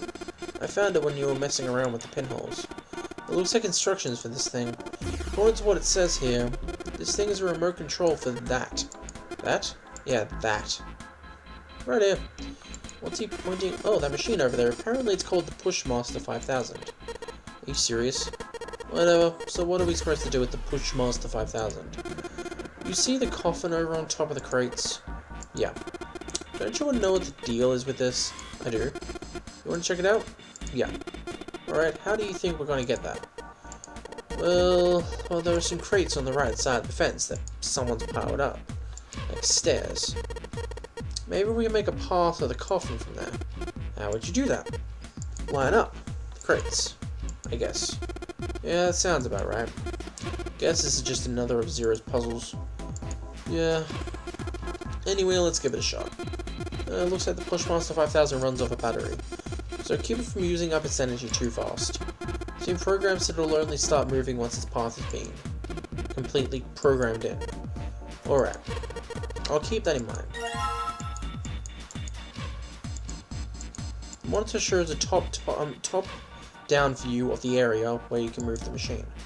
Once I understand my orders to the Pushmaster 5000, just push the lever. Alright, let's give this a try. Sure thing, just keep in mind that there is a limit on the battery, alright? The battery dies after 50 moves. At least that's what it says in the manual. 50 moves, huh? Also keep in mind that the Pushmaster 5000 can't move the heavy metal crates. Yeah, I know. Oh god, this is going to be so annoying because if you do one small mistake, you're done. And if you actually fail like heaps in a row, you actually gain moves. So it's hilarious. Okay, I know. Whoa, that's fast. Forget how fast this is.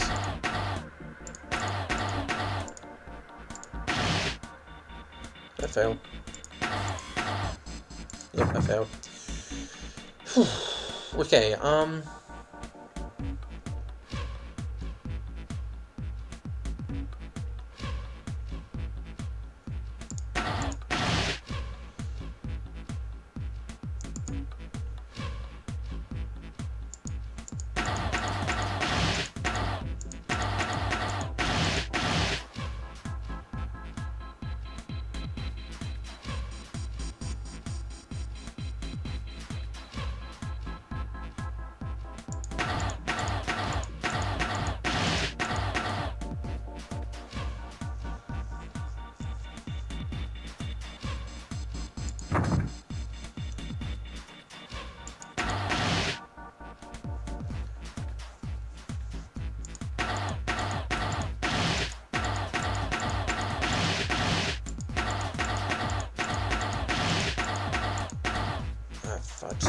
same thing.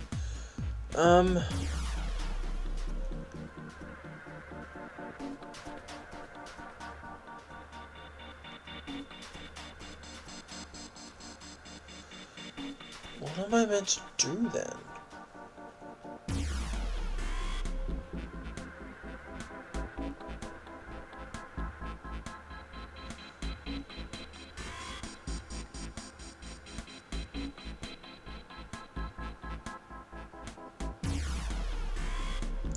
Maybe.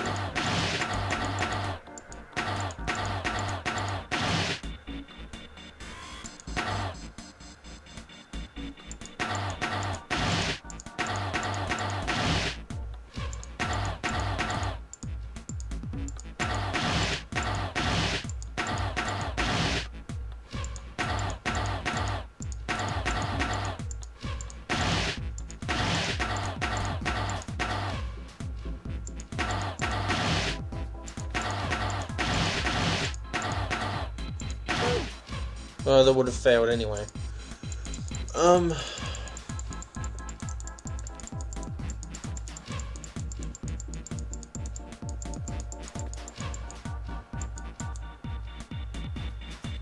51 moves now. Great.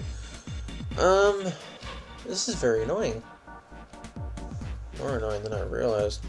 So I need to get a crate into the second space, because if I leave that space lost, it's going to be impossible to get it in.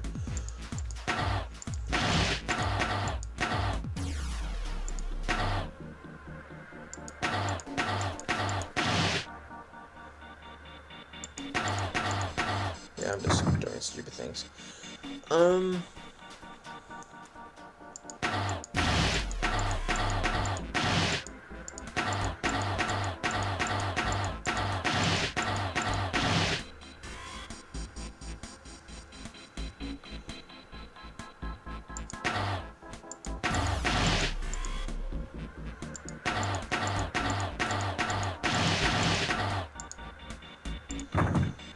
That was stupid. Okay, let's try this.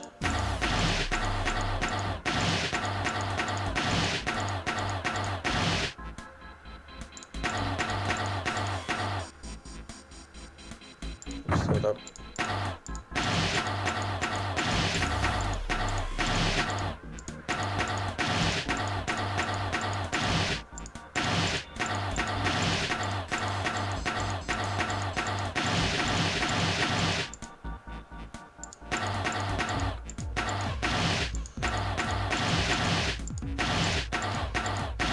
Finally, and I could have done that at the start, but okay.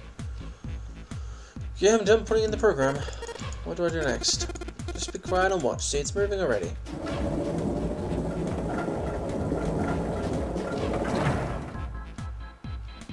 Awesome, the Pushmaster 5000 did just what I told it to, and lined up all the crates. Great, now we can reach the coffin. We just need to climb those crates over by the fence.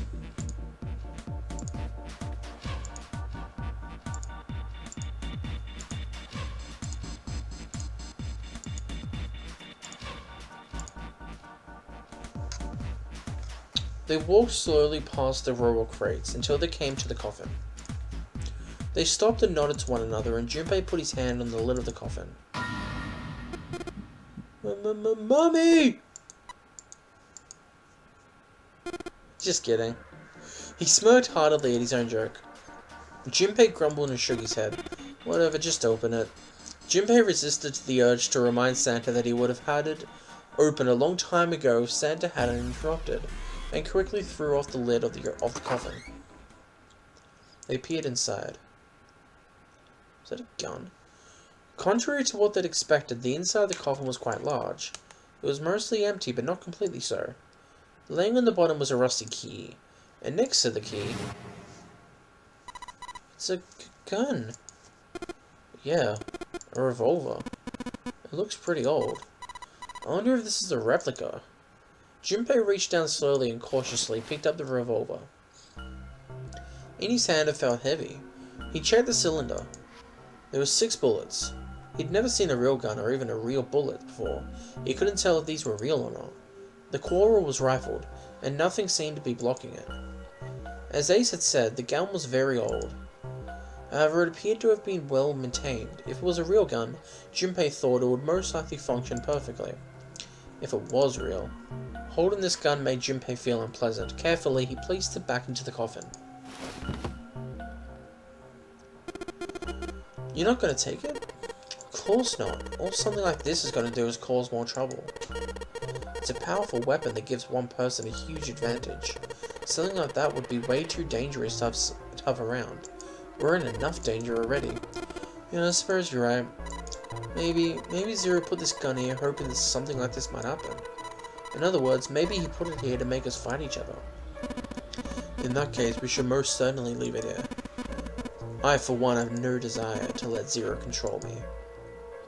The others nodded. They had no desire to be under Zero's control either. Okay, we've got that figured out. But you aren't going to leave that key in there, are you? Yeah, of course I'm not. Junpei picked up the rusty key and slid the top of the coffin back into place. The gun back where they had found it. Yay, rusty key.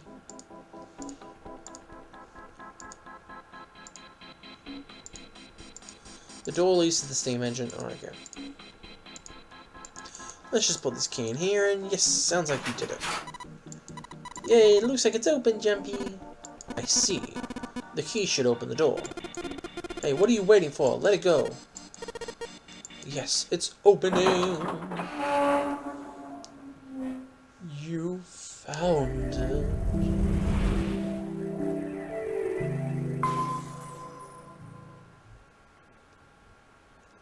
The hallway that left the cargo room headed straight towards the stern.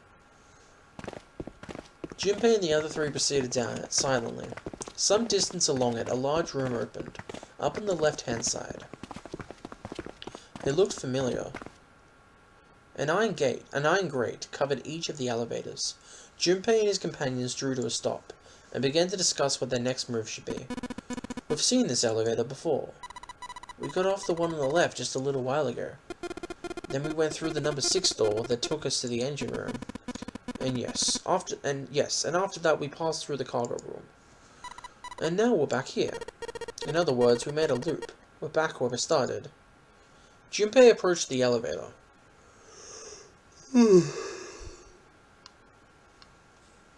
Gently he pushed the triangular button on the wall next to it.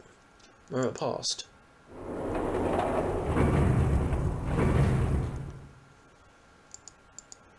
The elevator door opened.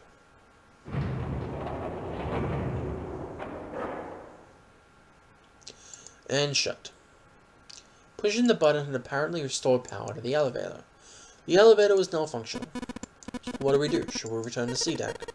No, this hallway keeps going. Even if we do end up going back, I think we should see what's down there first. I agree. Let's go. The decision made, Junpei and his companions left the elevators behind and continued down the hallway. Sometime later, Santo, who had been walking several paces in front of the rest, suddenly stopped. Set in the wall in front of him was a door. So far as Junpei could see, there was no other way to proceed. It was the door or nothing. Alright, let's open it. Junpei took a deep breath, readied himself, then grabbed the doorknob and pulled the door open.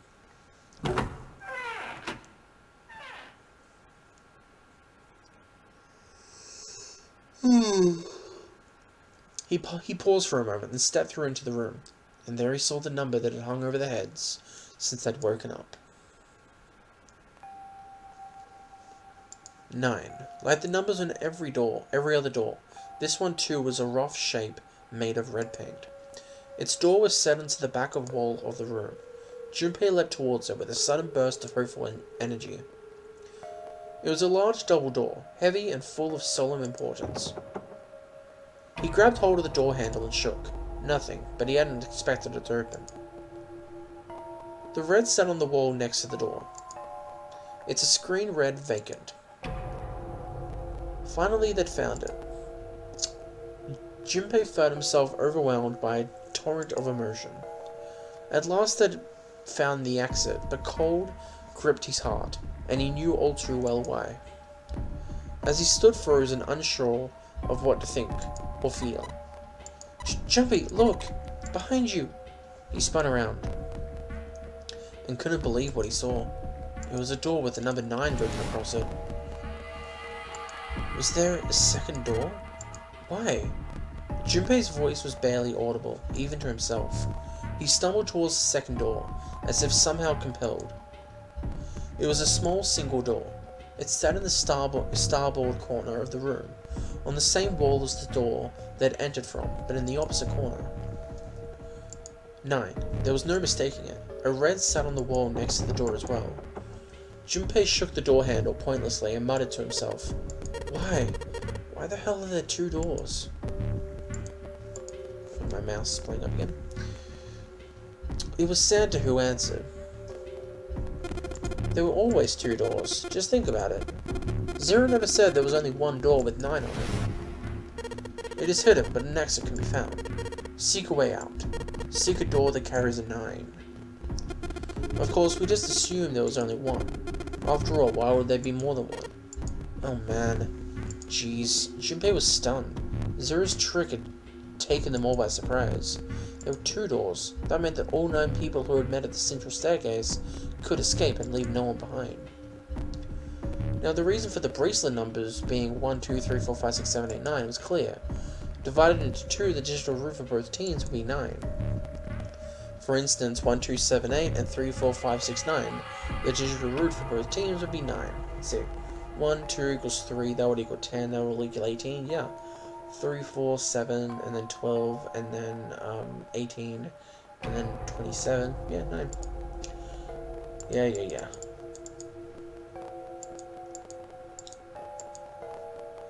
What did that mean? The answer was quite simple. From the very beginning, the nonary game was designed to save all 9 people.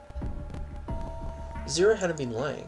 Zero had never said there was only 1 door, but anyone who found themselves in the game would have assumed that was the case. Fights would have broken out. One team would likely betray or deceive the other. Someone might be hurt, someone might be killed. But eventually, they would reach the room Junpei now found himself in, and realize the pointlessness of whatever violence that visited upon each other.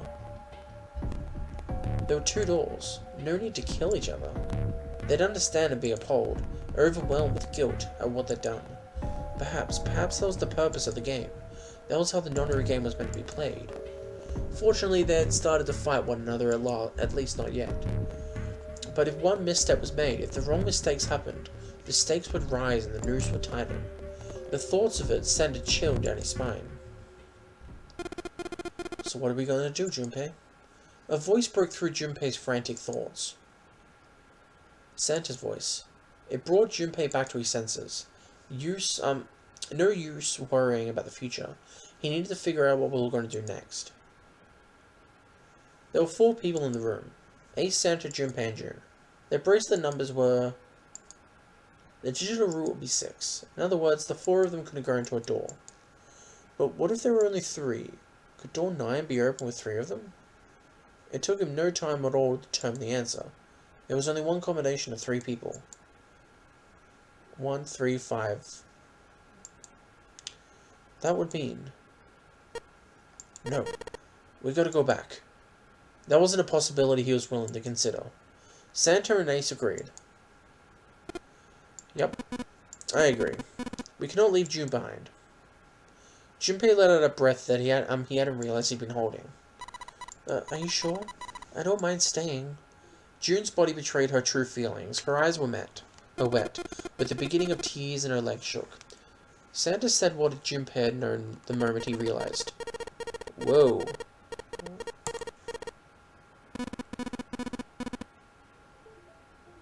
My mouse disconnected while I was clicking, so it's like it was clicking forever. Santa had said what Junpei had known the moment he realized what 3 people could go through the door. Are you sure you don't mean Atlantis? What was he talking about?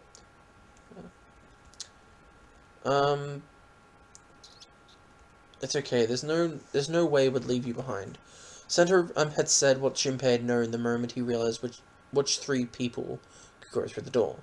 Besides, I'd rather drown at the bottom of the ocean than escape with this sausage fest. Maybe I'll go to Atlanta.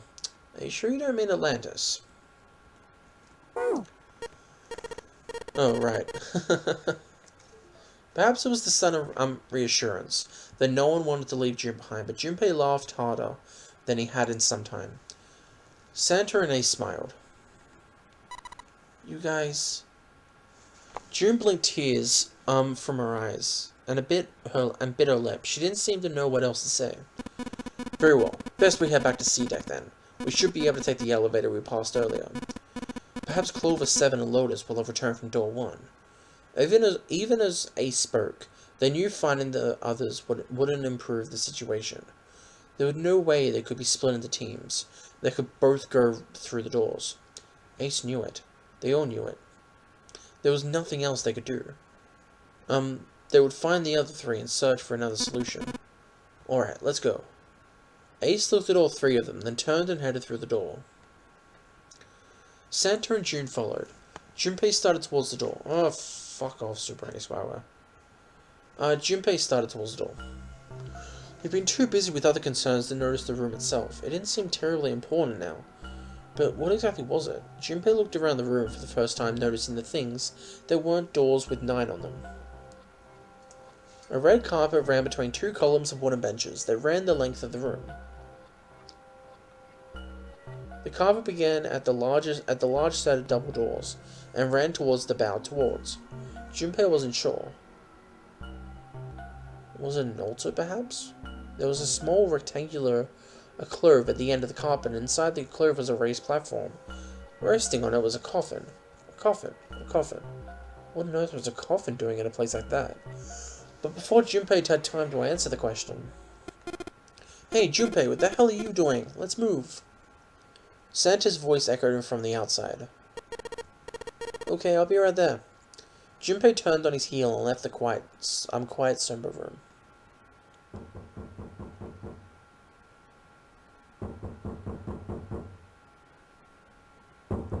What the fuck? Sure.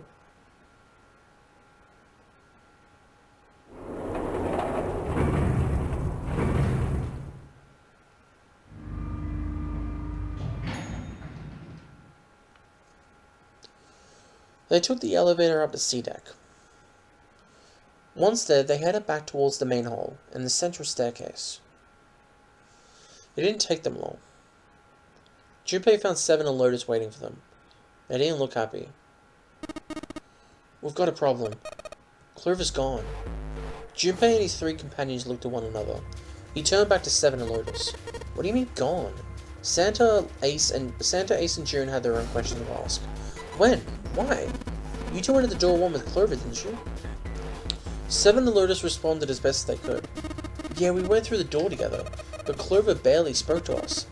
She just did her own thing at the whole time. There were 4 rooms on the other side of door 1. She wouldn't let us into the 4th room. She said, I'll take care of this one, and shut the door. She must have blocked it with something on the other side. We waited for a while, but Clover didn't come out. We called for her, but she didn't answer, so I kicked down the door and went into the room. But it was empty. Clover wasn't there. There was a door on the other wall, and it was open. We figured she opened the door and left by herself. We ran after her, of course, but, well, obviously we didn't find her. You figured out that much. Clover's gone. Junpei thought for a moment. When did this happen? We got here just before you. You certainly have excellent timing. So you haven't searched anywhere either than near the staircase? No, we haven't. Finally, Ace spoke. His voice had an edge of resolve and concern. Very well then, we're best separate and look for Clover. We haven't much time left. Let's begin. There were quick nods all around, and the 6 remaining players spread out.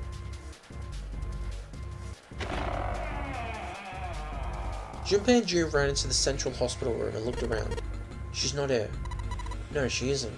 They searched a little longer with no luck. They couldn't find Clover. Finally, they gave up and left the central hospital room. Slowly, they made their way back to the hallway. At last, they reached the stairs and Junpei spoke. Alright, I'm thinking maybe we should split up. I'll head back to the stairs and take the elevator down to E deck. June, you can take the stairs up to B deck. Alright, that sounds good. But, what? Could you stop calling me by that code name now that we're alone? Huh? Oh, sure. I'll do that. There was a reason Junpei resisted in calling her June, even though you will learn, although perhaps not the best reason. He was embarrassed to call her by the nickname he'd used when they were children, Canny.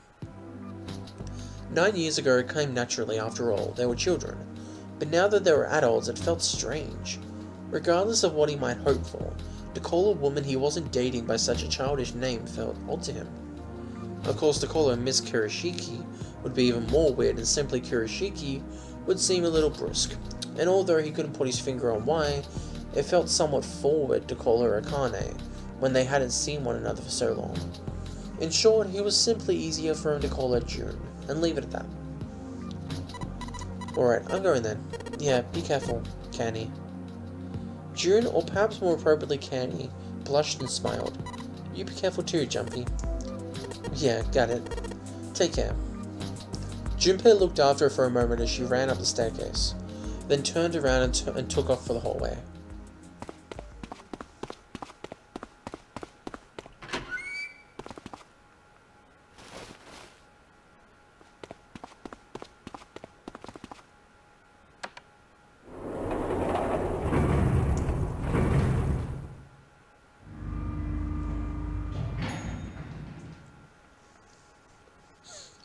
Tragedy always strikes when one least expects it, but to wait for a man to stand before striking him down seems almost crueler than dealing the fatal blow when he lies on the ground.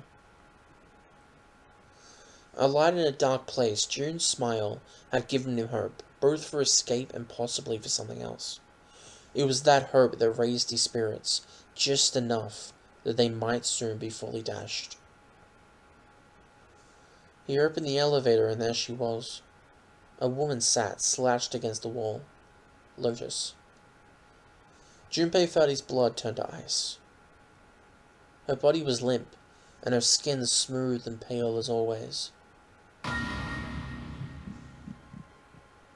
was covered in bright red blood. Junpei felt his chest constrict. He couldn't breathe, and his legs began to shake. A slow, cold drop of sweat trickled down his back. He felt his stomach somersault. Junpei's mind went blank, all his thoughts replaced with endless hissing white. Driven by a little more than instinct, he began to walk towards Lotus slowly. Each slow movement of his stiff limbs, brought him closer to her corpse. Finally, he stood next to her. Robotically, he bent down and put his hand against her neck. There was no pulse. No rise and fall of breathing. She was slightly warm. Something somewhere in Junpei's shaken mind told him that meant she had been killed recently. Yes, Junpei thought, his mind slowly returning. She had been killed. Someone had killed her. There was a deep cut in the left side of her chest. Blood still oozed from it, although clearly her heart had stopped beating some time ago. The weapon had been a knife then. Perhaps she'd been stabbed in the heart once. She would have died immediately. He took little comfort from knowing she might have suffered very little. Only then did Junpei notice. Lotus's bracelet was gone. Lastly, let us discuss how to remove the bracelets. There are only two ways. 1. You escape from the ship. 2. Your heart rate reaches 0. In other words, once the bracelet is outside the confines of the ship, or detects that its wearer's heartbeat has fallen to 0, he'll shut down automatically. Was that why the killer had ended Lotus's life? So that they might have had, so they might have the number 8 bracelet? If that was true, then the killer is whoever wanted the number 8 bracelet. Perhaps more accurately, the person who would gain the most by obtaining. Who is that? Who would benefit the most? The thought had only just entered Junpei's mind when he heard a noise. A sound like a sharp knife cutting through meat. It struck him as strange that the noise came from inside his own body. A moment later the pain hit him. It wasn't merely pain, there was heat, extreme heat as well. He felt as though melted iron had been splashed against the inside of his body. Finally his brain made the connection. He had been stabbed. But where? His body was quickly going numb. He couldn't tell where the knife had met his flesh. Given the circumstances, however, he had most likely been stabbed in the back. Whoever had killed Lotus had now done the same to Junpei. His voice was a little more than weak. With what little strength he had left, Junpei turned his body, trying to catch a glimpse of his attacker. But as he did, the knife dug itself deeper and deeper, twisting viciously.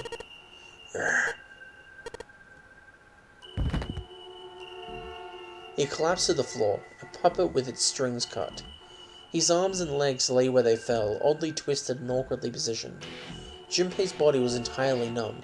He could feel the blood leaking out of him, but nothing would move. Nothing save his eyes. As he lay on the floor, his life ebbing away, Junpei finally saw his attacker. 2 tiny images of the killer reflected in his eyes. With that recognition came nothing. He felt no emotion, no anger, no sadness, no regret. The paralysis that had claimed his body had reached his mind. His killer glanced down at his body.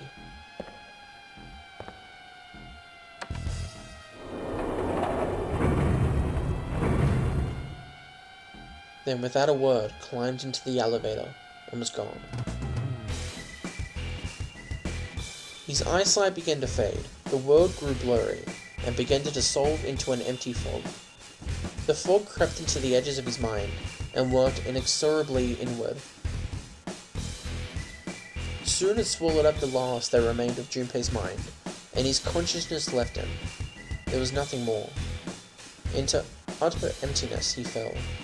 Into zero. Whatever Junpei had been was gone.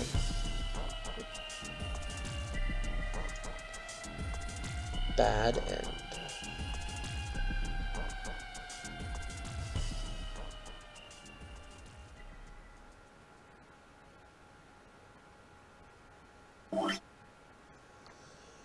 So then, that was the knife ending for 9 Hours, 9 Persons, 9 Doors. So, that's the second ending we'll be doing. And next time, we will be doing another ending. Tomorrow, basically. So, I'll see you guys later. See ya. Hope you enjoyed it.